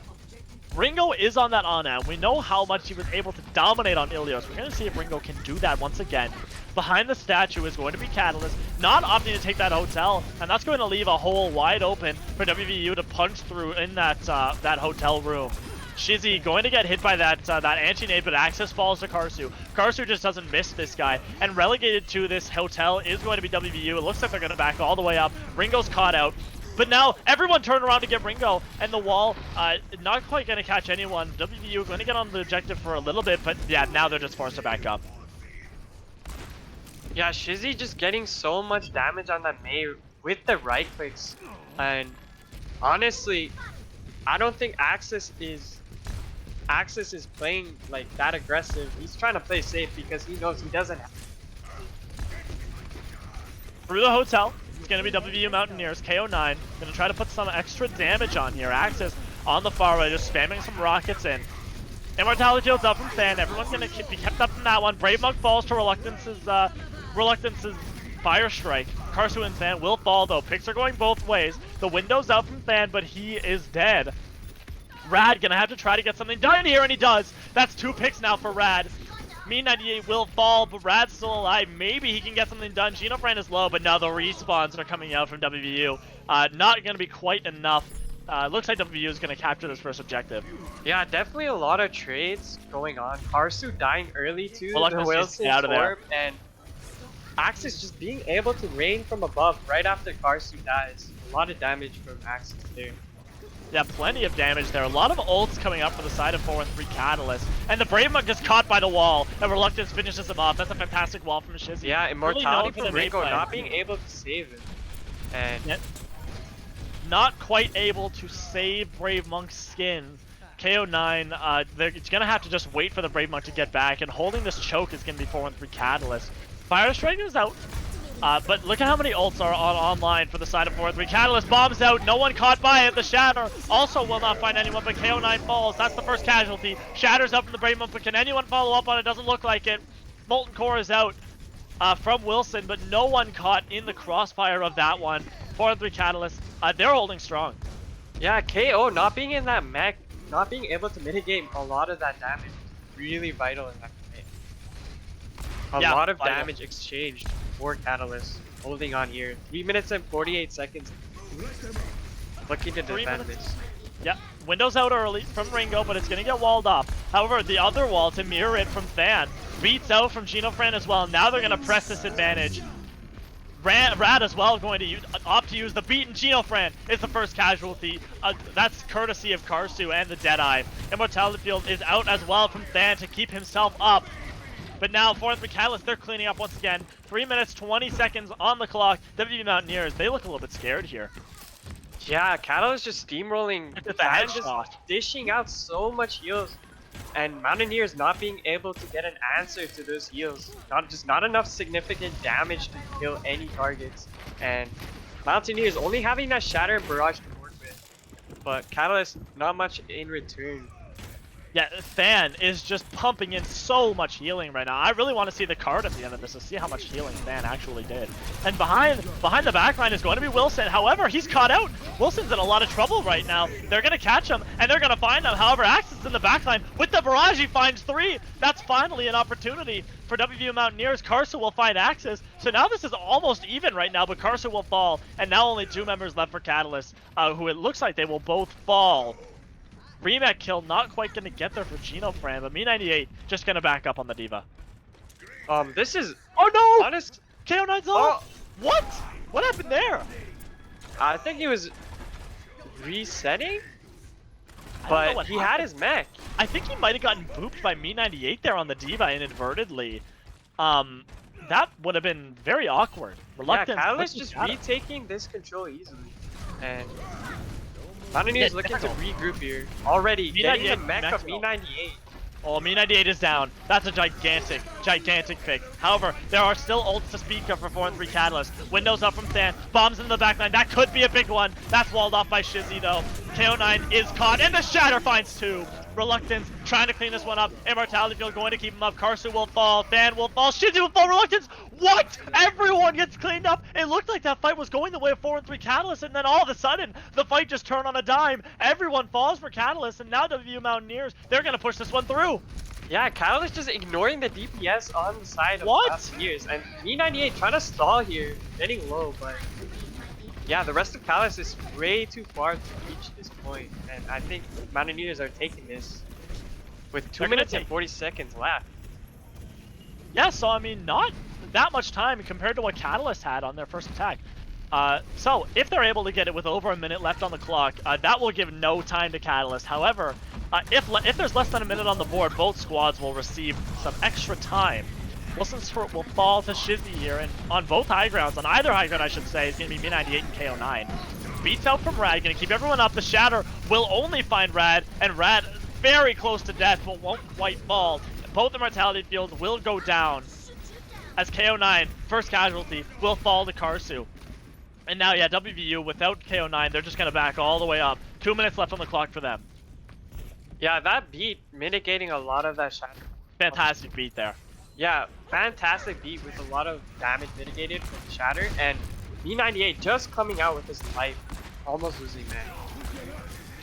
Yeah, almost lost the mech there, but won't quite. Windows out from Than. Gonna try to put a bunch of extra damage on here, and WVU, they're just gonna circumvent that one. They're gonna head over to the left side. Karsu on this Ashe is just gonna try to put as much damage as he possibly can onto the enemy team. Rad might be getting a little bit overzealous, but won't get punished for it. Everyone back there, Rad's looking for a boop. Shatters out, it catches 3. Rad tries to boop everyone off, but he gets pinned instead. Immortality Fields, both Immortality Fields I should say, are out. And the beat from Genofran is second. WVU Mountaineers, they are now cleaning up, but Me98 finds 2. And Shizzy as well will find Ringo. This fight is still even. It's winnable for either team. Genofran trying to get as many frags as he possibly can, but everyone is low for WVU Mountaineers. That includes the Brave Monk, who is just so weak. 1 minute left on the board right now, and now the respawns are finally starting to come in for WVU. Yeah, Reluctance, just great off-angle shatter there. Not being able to get the picks he wanted though, but in the end, they got enough just to defend. And Oh, Shatter doesn't find anyone, but Karsu's down. Bob, however, will get committed before Karsu falls. So Bob still on the objective. Rad uses that beat. That's a good one to engage. The stun from Axis will find a couple, but no one goes down for it. And WVU Mountaineers, they're pushed back to the spawn room again. yeah, Reluctance just dominating that front line. Already has another shatter. Bravemon not getting enough value with the shatter. And looks like Karsu going on that Bastion again. Oh, look at Kurs. Oh my, this is a fantastic pick. He's just gonna set up right in this backline, and he knows that these respawns from WVU, they're just gonna be chaotic. As Ringo falls to Shizzy, that's a fantastic opening pick right there. Shatters out, no one falls, but the bomb's out. Than's Immortality Field will keep everyone up though. Karsu will fall, Than will fall, but the picks are going both ways. Axis will go down to Reluctance, but look at what Reluctance is. He's so split off. Dragon's out from Shizzy. Will it find anyone? Doesn't look like it, but everyone is just so split up. Wilson finds Shizzy, so this fight is still winnable for either side right now, as Me98 on the Diva will also get kicked out of the mech. WVU Mountaineers, they're pushing this one in, and Karsu will fall. Are they going to be able to get this one through? Immortality Field is out. It's just the stagger picks now. The respawn's now finally coming in. 2 meter, 1 meter, no one can touch. No time remaining for either team here, but both teams will receive 1 minute for round number 2. Yeah, Wilson just getting so much damage on that torp with the boom and just his right clicks and left clicks. He's just dealing so much damage uncontested. And wow. Yeah, Mountaineers looking strong at the end. But great hold from Catalyst to say the least. Reluctance getting a lot of shatters off at the end. Yeah, both of these squads will now receive a minute on their time bank. So 1 minute is not a lot of time. That's barely any time at all. So we're going to see what these two teams can do. I don't think Catalyst is going to go for that Bastion strat again, don't you think? I do see Shizzy locking that sim. They could be going that way. We don't know yet, but Karsu locking in McCree, so we should see a more stable comp here with that Ryan Divu brawl. And on the side of Mountaineers, we do still have that torp. Wilson on that torp looking really strong, and Axis on the husk. Yeah, Genofriend and Ringo going to opt, instead of that Bap Lucio, they are going to be running that Bap Ana here. So that's a lot of extra healing here. And Rad still has not picked a hero, probably going to go to the Lucio though. Yeah, Ringo getting shut down there was so vital for Catalyst. Ringo ditching out so much heals, and Catalyst being able to identify that and shut that down was very good and able to win that fight. Keep your eyes on Ringo for this fight. He's on the high ground, and there's not really anyone for the side of Catalyst that's going to be able to contest him. He can just rain heals from the high ground, as well as those anti-nades, as Than will get caught by the first one, and slept up is going to be Me98 while going for that kill. So now Catalyst can really try to push in here, and KO9 going to recontest onto Ringo here as Axis will fall to Karsu. That's a big opening pick, and the Shatter will find 4. That might just shut down the fight right here and right now, which it definitely will. The Brave Monk finds 2, and 4 and 3 Catalysts, they're back in the spawn room. 20 seconds left to go, but Shizzy's finding the picks. Shizzy finds 3, so maybe this could possibly be winnable if those respawns get in time. 10 seconds remaining. Respawns. On their way in, someone has to touch. It's probably going to be Rad. Someone is going to have to touch the objective. 3 seconds left. Rad will touch, and now the respawns are here. Both teams, they have their members left. Shizzy, the wall's going to come out as well as the die from Karsu. Both these teams can still win this one. No casualties yet thus far, but Axis will fall. And now the Shatters out from Reluctance will get blocked, but the Brave Monk falls. 4 and 3 Catalysts. It looks like they're going to be able to capture this objective. Me98 finds Wilson as well. And now that's an absolute clutch fight win for 4 and 3 Catalysts. They can now finally start pushing this cart. Yeah, Shizzy getting those picks early were so good because they had the faster retake, and their spawn is closer, so they can get on that point really quick. And Yeah, we just clutch saw from that happen. Shizzy. And Shizzy just overall creating so much space with that ultimate, that wall, just creating Shizzy more. was gigantic. Oh, look at this. Shizzy's on the Bastion. This is exactly what we want to see. They're going to pirate ship this one. Than's going to try to keep Shizzy up throughout this entire thing. And on the high ground, look at what WVU is doing. Yeah, it looks like Catalyst is going to be able to scout out that rotation, but WVU, they're in a very enclosed spot right now. Shizzy gonna have to be a little bit careful here that he doesn't get engaged on right away. Looking like Mountaineers are just gonna charge on the Bastion straight up. But Dragon's out. coming out already. But Rad uses the beat. That's a big beat to keep everyone up. But the Nano's out. That's going to hit the Brave Monk, and now he can cause some havoc. Bombs out from KO9 as well. That finds 2. That's gonna seal it. The picks are going their way now, and no matter what Catalyst can do, it doesn't look like anything's gonna be done from here on out. That's not a bad push. They got about halfway through point number 2. But now WVU Mountaineers, they've got to match that. Yeah, just the alt economy of Mountaineers in that fight. just won them the fight. And the KO bomb just taking out both DPS. Not much Catalyst can do there. Yeah, not much they can do. And now it's WVU's turn to attack. Of course, not a bad push whatsoever for Catalyst there. Of course, I don't know if you can see that on stream, but the payload right there shows exactly where WVU is going to have to push this cart. So, definitely winnable for both squads here. Yeah, 1 minute on the clock, still enough to push past that checkpoint. And Mountaineers just... Ready for Are they going to stay on that Torb on attack? We don't know. Don't know. Wilson has been very strong on that Torbjorn thus far, so we're gonna see. It looks like he is going to be opting to go for that. attackers. Yeah, We'll it's see. just Axis on that Widow, hovering that Widow. We'll probably see him switch, just looking for that early pick. An early pick in this context would be gigantic. And I will have to say, Shizzy probably a little bit jealous of WVU Mountaineers right now because Wilson gets to play the Torb. Shizzy's Torb, definitely one of the best Torbs I've seen in a long time. Of course, definitely very good at that Mei, very good at the Hanzo as well, but the Torbjorn, it's always been that guy's bread and butter, so it must suck to have to watch your opponent use the Torb while you can't play it.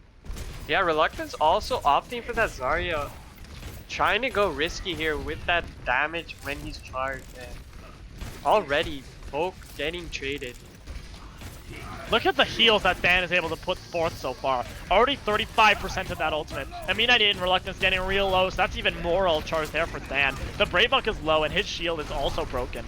If they're going to press an advantage, it's going to have to be right now, but WVU Mountaineers, they're just going to back up. They're kiting this one out. 30 seconds left on the clock already. And now, Catalyst, they want to press the advantage, but Shizzy falls. The Brave Buck will find him with the Fire Strike. That's big. And now Me98 as well, getting very, very low. Windows out from Than. And yeah, WVU Mountaineers, that's a fantastic window from Than, just to reclaim that positional advantage. 10 seconds left on the clock.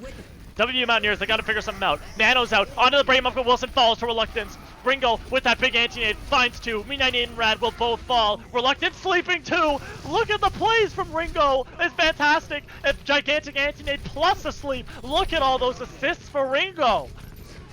Yeah, just that early pick on Shizzy alone. Look at the assists. Yeah, that's insane, honestly. I think he got an assist on every single kill in that fight. That is gigantic. Now the payload is going to start moving for WVU. This one's going to come right down to the wire. There's definitely a few ults online from 4-3 Catalyst, but equally as many here for WVU is going to be whoever can use these ultimates the most efficiently is going to be able to take this map home. Yeah, Catalyst though, looking like they're gonna get beat before Mountaineers, hoping to use it before them, and Mountaineers trying to use that Torval as well. Rad has the beat. I wonder if he's going to use it for the engage. It looks like he just might. There's the Molten Core, and Me98's caught! The Shatter as well! That's the coordination you love to see! Grabs out, and Axis finds three with the Deadeye!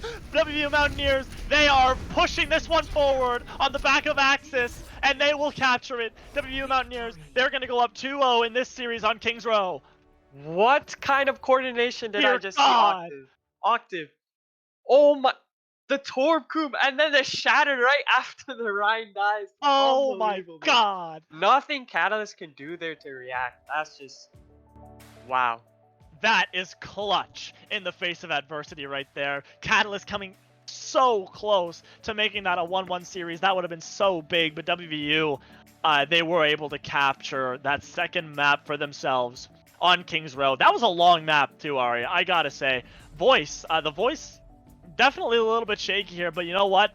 I'm going to stick it on through because this match is going to be an exciting one, Ari. Yeah, I just can't wait for the next map. Just from looking at King's Row, wow, that was intense. Very close. Amazing, insane plays from both sides. We saw the Tor boop from the Shatter. We saw the Bastion strat. We saw a bunch of stuff. We even saw Junkrat getting played. And yeah, just a all around great map from both sides. I agree.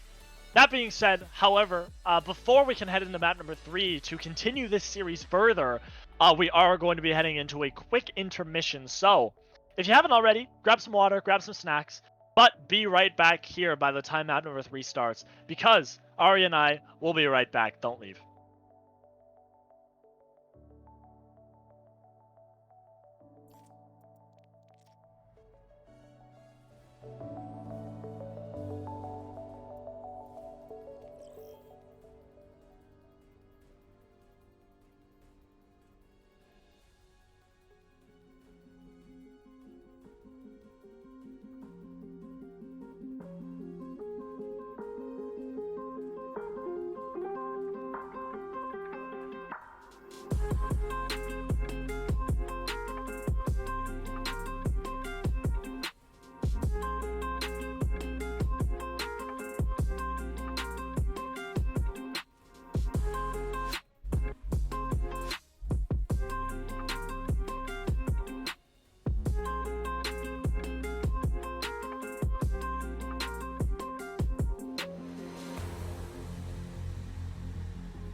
All right, welcome back, everyone. We are just about ready because we are about to head into map number 3, Ari. We have got 4-3 Catalyst and we have got WVU Moutaineers. These two squads have been going back and forth all day long. I don't think a lot of people are expecting WVU to be pushed to their limits like this, but Catalyst definitely holding their own here. Yeah, I'm just exhausted from spectating that last map between these two teams. These two teams are going head to head. They want this. They are looking great, and all that coordination from both teams was insane, especially that last map. Yeah, I agree. Fantastic coordination from WVU. Really able to clutch it up when it really matters. And now, map number 3, we're going on to Rialto here. So, definitely, probably going to be some different strats here. I will also say there are a couple of subs. So Me98 is going to come out. Hawkshaw is going to go in. Synox 6 is going to come into the game. Karsu will come out. Wizard Beast will come into the game as well. And of course, Midnight Mare will come into the game as well for Rad. So, and of course, on the other end of things, no swaps for the side WVU Mountaineers. So, if it works, don't fix it. Yeah, just expect Mountaineers to pull out that Torb. Wilson on that Torb. Honestly, I see them playing it on this map too. What about you? I see them playing it. Wilson, of course, on that Torb right now. We're going to see if it's going to work as well as it did earlier. As now around the outside is going to be Catalyst. They're on this Brawl comp with that Bap Lucio. And it looks like they're going to go under WVU Mountaineers. They're going to head up these stairs to challenge them head on. On the cart's going to be Midnight Mare. Now up the stairs is going to be Catalyst. And they're going to force everyone off the high ground here. Fight's breaking out on top. Reluctance is so low, and the anti-nade from Ringo is gigantic. That's going to force up the shield from Reluctance, and Midnight Mare falls to Axis. Sino very, very low, as well as Wizard Beast. Catalyst on the low ground now, and they're going to get stunned up by Axis, who promptly dispatches Reluctance, and back to the spawn room goes Catalyst. Yeah, Catalyst just getting caught by the anti-nade in that close quarter area. I don't know what it's called, but it's a very dusty room there. And Mountaineers just looking very strong already. Yeah, they're looking extremely strong here thus far. Of course, it has only been one fight, so we're going to see what they can do. And look at the stun there from Axis. Catches so many members, but no one will fall to it. Axis has the Deadeye, and that anti-nade going to come out, but that's going to get cleansed up by Hawkshaw. Nano's out onto the Brave Monk, and now he's going to engage. Sino low, Immortality Field is there, and that's going to keep everyone up, and the Brave Monk is going to have to back up there. So no more casualties, or no casualties thus far, I should say. And now Catalyst are going to try to press this advantage. They're coming in. Gino Fran is going to use that Valkyrie, but Axis falls to Sino. That's a big opening pick, as well as Gino Fran falls to Sino. And now, no one quite pushing the cart just yet, but they're just cleaning up these kills. As Brave Monk is down, Sino's down with the bomb from KO9, going to find Midnight Mare. So, still a couple picks going the way of WVU Mountaineers, but it doesn't look like it's going to be enough, because 4-3 Catalyst, they're cleaning this up. Yeah, Catalyst just not getting punished for pushing up in that choke. Mountaineers not taking advantage of that choke. And Catalyst just almost staggering the Diva there. They have ults. Catalyst have plenty of ults here. They're almost up to that beat. Hawkshaw has the grab, and that's going to come out early, as well as the window. They can just shred through everyone, but Hawkshaw falls. And the anti-nade as well from Ringo is going to find a lot of members. The shatter from Reluctance is going to catch so many members, and that might just be the thing they needed. The beat out from there. So many ults used for Catalyst. This is such an expensive fight. They have to win this one right here, and it looks like that's what they're doing. The anti-nade from Ringo going to find a couple, but no one cleaned up from that one. They've got to win this fight, and they've got to do it now. Nano's out onto the Brave Monk, and now he's just going to swing with all of his might. Reluctance going to try to swing back. The Deadeye from Sino on this left-hand side, and as well as the Death Blossom from Wizard Beast finds Axis. He finds Wilson as well. The Brave Monk is down. Catalyst, they've opened the door. The anti-nade from Ringo is going to catch 3, but it doesn't look like it's going to be enough. 4-1-3 Catalyst, they're going to cap point number 1. Yeah, Catalyst just using their ults very wisely, and Mountaineers just Torb not getting that value not getting the same value in King's Row, and already a fight breaking out. This is down. Oh my god, that's a fantastic pick from Fan. The anti-nade's going to come up from Ringo, finds 2, but no one punished. Actually, I should say, Mare does get punished by that anti-nade. And now Reluctance is very low, almost falling. Fan can't quite put enough healing into him to keep him alive. And now, yeah, Catalyst, they're gonna back all the way up. They're cowering back to spawn right now, Ari. Yeah, Catalyst not even being able to fight plan there. Mountaineers just going right at them right away. And already Wilson getting into that Gloom, 91% counting. And Reluctance not having that shatter and trying to get this high ground is going to be really hard. But I agree. Ringo has this nano as well. Ringo's been building up these nanos like there's no tomorrow. Bombs out from KO9. No one caught by it, but Fan had to use that immortality field. That's a good resource trade. And now there is the Molten Core from Wilson. That's going to cut off that entire entryway for Catalyst. And they're just going to take this main route here. Going to opt to not take that high ground, just to avoid that Molten Core, of course. Hawkshot gets anti-naded, but can't follow up on it. Pins out from Reluctance as well as the bubble, and Genofriend falls. Deadeye's out from Axis. No one falls to it though. And the Brave Monk has the nano. He can just go right on through, swing on everyone. Anti-nade's out, and both tanks are caught by it. Are they going to go down though? Hawkshot Reluctance, they got so low. Courtesy of Ringo, but it's just not enough. 4-3 Catalyst, they clean up the fight, and now they're pushing it forward. yeah, Wizard Beast just getting so much value on the Reaper here. Rialto being one of Reaper's best maps, and Wizard Beast showcasing it here. And no one's really contesting him. Wraith not even needed. And already, Oh, Deadeye's out from Synox. Gonna see if he can find something here. Genofriend a little bit on the open, but can't quite find him. Wizard Beast still has that Death Blossom. And he's coming around to the left side. Yeah, it looks like he's about to use it right now. Beats out from Midnight Mare. Shatter will find a few, but the other Shatter will find 3. And 4-3 Catalyst, they're cleaning house right now. The anti-nade from Ringo going to find 3, but it's not gonna be enough. 4-3 Catalyst, they're cleaning up the objective. 2 minutes, 32 seconds awarded to them for 3rd point. yeah, Reluctance showing why he's one of the best Rhymes in the league, and we just saw what he did. Dominating that Ryan matchup here. Monk not finding much value yet. And Wizard Beast still holding on to that Blossom. Trying to find that big Blossom here. Very true. Still looking for that Blossom. Probably Maybe waiting wants for to go a little Hawkshot's bit- grab. Oh yeah, he's over on his 96%. right-hand side. He's walking forward. Yeah, they know where he is now. And oh, he gets caught, but not quite dispatched. Molten Core is out from Wilson. Gonna try to punish that disengage from 4-3 Catalyst, but no one falls. Hawkshot still has to grab him. Reluctance gets low, but won't fall. Immortality field's out. Axis uses that Deadeye. Will anyone fall? No, they're just gonna walk right around that corner, and Axis is gonna have to cancel it. Yeah, 1 minute and 34 seconds now. A lot of time wasted from Catalyst. Mountaineers just taking advantage, using the time to their advantage, and a lot of zoning for Mountaineers used effectively here. Yeah, plenty of ults here for 4-3 Catalyst that they have the disposal of.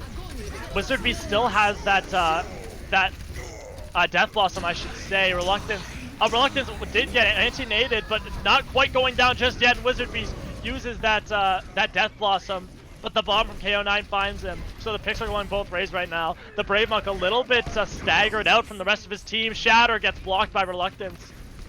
And Reluctance has that Shatter to speak up for himself. We're going to see if he can get something done. Now the beat from Mare going to try to press the advantage, and the Shatter finds 3. That's a big one from Reluctance right there, but he gets anti-naded by Ringo. That's a fantastic anti-nade. Reluctance is so low and finally goes down. WVU Mountaineers, now they're getting their foot back in the door, and they're cleaning up point once again. Yeah, Ringo just landing these huge anti-nades on the tank, and Reluctance they're not so being able big. to do much. And it's looking like Mountaineers are gonna hold this 3rd point just slightly. Yeah, 19 seconds left on the board for 1-3 Catalyst. They still have some time here. They have a couple ults to their name as well. Ringo has that Nano, but Sino has that Deadeye. Now they're going to move in from this right side, but Mare's down early. That's a big pick from Axis right there. Someone has to touch the objective. 5, 4, 3, 2, 1, and Sino, he has the Deadeye, finds Axis, but it doesn't look like it's going to be enough. The grab's out from Hawkshot, but there's no one there. There's no one there to actually take it. Wilson's Molten Core. Oh my god, yeah, Wilson cleaning up left and right. I think that was 5 kills that fight for Wilson. Yeah, I think it was, and unfortunate for Callus. Score. Just too late on the grab, and 2-2. grab was huge, but Switching sides. no follow-up. And Moutaineers holding that 3rd point. Initiating match. Yeah, Rialto, a very hard map to capture that 3rd point, if we're being honest. So definitely not a bad push for 4-3 Catalyst, but WVU Mountaineers, they got to figure out a way to match that and surpass it if they want to take this series right here and right now. Yeah, Callus just showing their dominance in that rush. Wizard Beast on that Reaper getting so much damage done, not being contested that much, and Ringo's just doing a lot on this map too. He's just been consistent throughout the whole series. Getting those anti-nades has been so huge. What do you True. think? The anti-nades. Oh my god, Ringo, I swear it's every time he has that anti-nade off cooldown, it just catches like 2 or 3 or something like that. This guy has been performing like there's no tomorrow for WVU Mountaineers, and it's putting so much pressure on Catalyst right now, Ari. Yeah, honestly, like Hawkshaw and Reluctance are good players, but they are getting zoned out by this Ringo guy. Not much they can do when they're getting anti-nades getting shot. 100% hit rate for Ringo. Not much they can do. Yeah, not a whole lot you can do, especially if you're a healer. And now it looks like 4-3 Catalyst. I think they call this comp their Angry Birds comp. I've always wanted to see this one in action. They've got the ball, they've got the Echo, they've got the Pharah with the double aerial, they've got the Mercy as well. So that's gonna be what they're gonna run on this defense here. On the other end of things, it's gonna be that rush for the side of WVU Mountaineers. With Yeah, the on definitely up on Ringo. curious to see how the Tor plays against the Pharah. We're gonna see what he can do. That turret might be absolutely fantastic for taking down those aerial targets. And KO9 gonna try to get those boosters over the top, but gets demeched for it. Probably will get dispatched soon enough, but Mare goes down to Axis. That's a big kill as well. So it's still even for both of these squads, and Reluctance getting relatively low. But Sino putting in a lot of damage here. As the members of WVU, they're going pretty low, and Wizard Beast is caught out in the open, will fall at the hands of the Brave Monk, but Reluctance avenging his teammate, finds the Brave Monk. Anti-nade is out from Ringo, and finds 2. No one can capitalize on it though. Sino up in the air, KO9 really trying to pressure out these healers. But Ringo finds Reluctance. That's a big kill right there. That's your ball down. Hawkshaw, the only tank left on the side of 4-3 Catalyst. Than gets antied, and he goes so low, but he's got the nano now, but he goes down. He's able to use it. It doesn't find anyone. That nano, it got canceled. And Genofan will go down to Sino, but it's not going to be enough because WVU Mountaineers, they're cleaning up right now. Sino finds 2, though. This could be the exact thing they needed. The respawns are coming in now, but the Brave Monk finds 2. Wizard Beast going to try to stall this one out, but won't quite happen. Another 2 kills down for Catalyst, but it's just not going to be enough as the Brave Monk is left alive to cap the objective. Brave Monk barely gets away, capping Barely. the point for Moutaineers, and I really thought Sino with that double kill was enough just because of the respawn time. But in the end, Moutaineers pushing this payload on second point. 4 minutes and 30 seconds. They got some time on their hands. If you're WVU And they got a Mountaineers. lot of ults. I mean, they just don't have beats.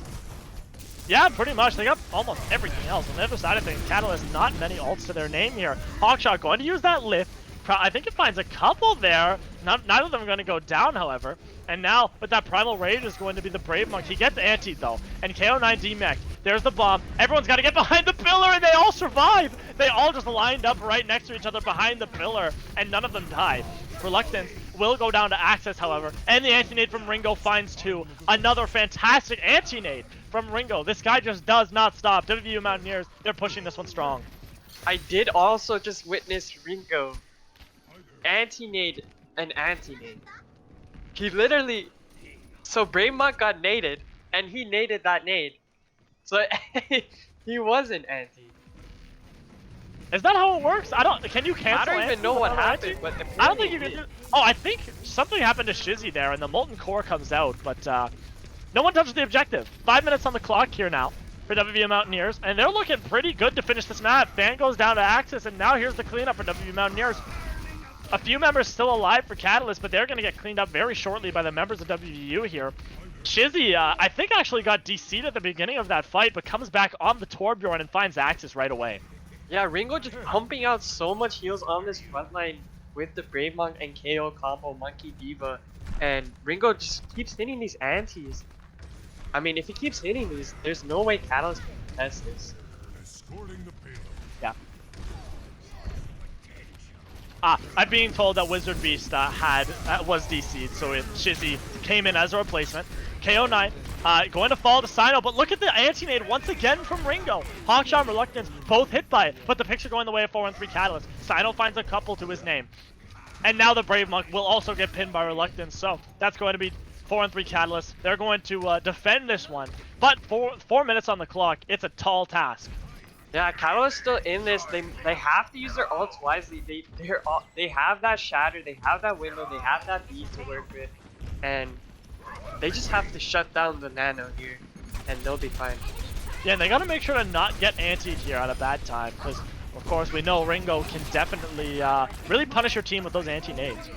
Nano probably going to find its way into the Brave Monk, which it will, but everyone's just going to disengage here, and the beat from Midnight Mare are going to keep everyone up. Shatters out from Reluctance. It finds a couple, but the beat from Midnight Mare finally expiring. Now here's the Deadeye from Axis. Is it going to find anyone? He's still holding. He's holding. Doesn't find anyone. Shizzy going to use that Molten Core. Fan as well with the window. Bombs out from KO9. Will it find anyone? No. The Brave Monk falls to Sino. 4-3 Catalyst, they've got the respawns as well. Ringo falls, Axis falls, WVU Mountaineers, they have to go back to spawn once again. Yeah, even though Ringo hit that sleep on Reluctance and basically taking out that damage from Reluctance Shatter, it did not matter because on the side of Catalyst, you just had that window. And Shizzy on that Torb now, a lot of damage in this joke. Not a lot of answer from Mountaineers here. But they are getting...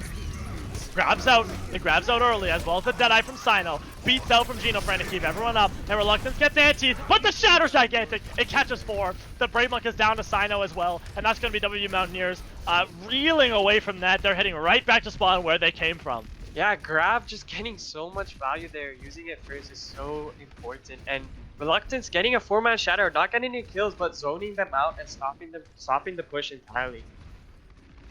Yeah, very true. However, not many ults to work with for the side of 4-3 Catalyst. They are coming up on that window. They're coming up on that Molten Core as well as the beat, halfway to both of those ultimates. But 3 ults to speak of for the side of WVU. They've got the Nano, they've got the Molten Core, they've got the Shatter as well. So Catalyst, they gotta figure something out here. And now WVU Mountaineers, they're coming in. Wilson's turret is down, but so is Shizzy's. And now disengaging is going to be Catalyst. Windows out from Than, and Wilson falls to Sino with the Shatter. It catches 3. Will anyone go down from it? The Immortality Shield from Than is absolutely gigantic to keep everyone up. It was placed absolutely perfectly. Now Genofran catches the Nano. Ringo uses it, and Genofran is going to be the recipient of it. Maybe a little bit of a mistake there, but Catalyst, they are going to absolutely capitalize on that one. Shizzy uses the Molten Core just to zone everyone out, and now 1 minute 11 seconds left on the clock for WVU Mountaineers to get something going. This is winnable for Catalyst. Yeah, definitely 1 minute left, and Shizzy is just dominating this front line, dealing so much damage, and Ringo getting unlucky there with that Nano on the Lucio. Now not having that Nano, only having that Torb ult and Ainu here. 48 seconds left and pushing onto the point with the Torb ult. Oh, there is there's the Molten Core, but beat from Mare is going to keep everyone up. Axis with the Deadeye. Is anyone caught by it? Not yet. He's still holding, but not holding any longer. Reluctance, he's low, but the Immortality Field keeps him up. And the Nano onto the Brave Monk. That's a big Nano right there. And now it looks like they want to clean up. Shizzy gets anti-nated, and the picks are starting to go the way of WVU. The grab's out, and the remake kill as well. 22 seconds left on the board, but the kills are going their way. Wilson gets the hammer kill onto Shizzy. Mountaineers are your winners. WVU Mountaineers, they are going to win. They won their semi-final matchup in probably the closest 3-0 I've ever seen in my life, Ari. I cannot believe what just went down. Honestly, Ringo getting another Nano somehow. Ringo just popping off in the entire matchup. I can't believe what I just saw. That was so close. That was... seriously, it was 3-0 for WVU. But that seriously, I think, was the closest 3-0 I've ever seen in my entire life. Every single one of those maps came down to one final fight. Kings Row came down to one fight. Rialto came down to one fight. And that second point on, I think it was that Oasis? No, it was Ilios. Ilios, yeah. Even... that second point on Ilios, extremely close. So, I mean, closest 3-0 I've seen in a long time. As much as see, of course, this wasn't a live game, so most of the time we don't pick MVPs. But I have one person in mind that I want to give MVP to here, Ari. I mean, I'm pretty sure we're thinking of the same guy here. I Should we just- mean, come on, just say it. Say it. Alright, Ringo. Yeah, it's Ringo. The Come god on, himself. Man. The god, like, seriously, if the WVU Mountaineers, the call was always answered by Ringo. So many fights. Even when Catalyst was running the Divas, Ringo's still getting those anti-nades on I know, Kiyu. it's insane. Like, there were so many fights throughout that entire match that Ringo just won single-handedly. Just as one Ana, won the entire fight by himself. So, I think deserves the MVP for that game, Ari. Yeah, and definitely in the background, he was probably doing a lot of healing, as we saw him getting nano almost every fight at one point. Definitely MVP in my books. Yeah, for sure. That being said, though, WVU Mountaineers, they were able to secure the victory, and that's going to set us up a thriller of a finals match. It is going to be 4-1-3 Havoc facing off against WVU Mountaineers in our gold medal match. That's going to happen tomorrow. As well, the bronze medal game between 4-1-3 Nightshade and 4-1-3 Catalyst, that is going to happen tomorrow as well. So make sure you don't miss those two, because those are going to be two fantastic matchups, Ari. Yeah, I can't wait for both. Even the third place match is gonna be crazy too. Honestly, I both teams I know are gonna be hungry. Just coming from a loss, I can feel what they're feeling. And the finals, obviously, 4-1-3 Havoc and Mountaineers looking like they are really good. Like they are playing well right now. They are playing good Overwatch. I will also point out that so far in these playoffs, including play-ins, so play-ins plus playoffs, every single match so far has been a 3-0. Yeah, let's which keep kinda that sucks. trend. I don't want to keep that trend. I want the finals to go to 7. Are you kidding me? I want that. I want that finals match to go the distance so bad. Because WVU Mountaineers, they have punched their ticket to the finals now, and they have the opportunity to make themselves the champions of this tournament for 2 seasons in a row. That would be a dynasty, Ari, I gotta say. Yeah, I mean, Mountaineers looking like they are going head to head with Havoc here, and Havoc, honestly, just from watching them today, they're looking like, wow, they're just looking insane. They're looking even better than the regular season. They only lost one game to what? UAH A Charger team Blue. that's knocked out. So honestly, Havoc just looking amazing. Havoc looking really good, I do agree. But WVU Mountaineers as well.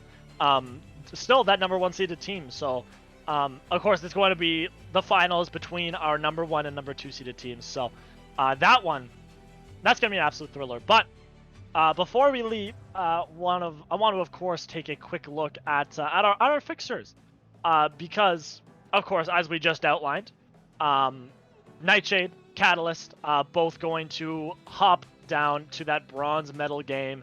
And of course, I do believe it's going to be 10 p.m. tomorrow. That's going to be WVU Mountaineers versus 4-3 Havoc in that grand finals match. So, yeah, fantastic from these squads. But that being said, Ari, I think it's just about time for us to head out for today.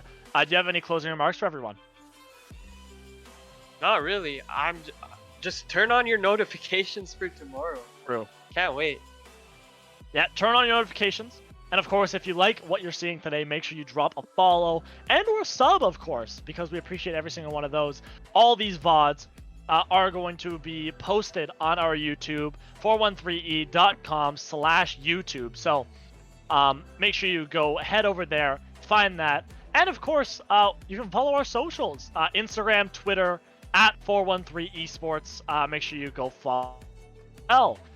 Because there is a very handsome guy who runs those accounts. So, that being said, I think we are just about ready to head out, Ari. This has been Octave, joined, of course, by my colorcaster, Ari. We will see you guys tomorrow at 8 p.m., so make sure you don't miss that one, and we'll be back tomorrow. GG.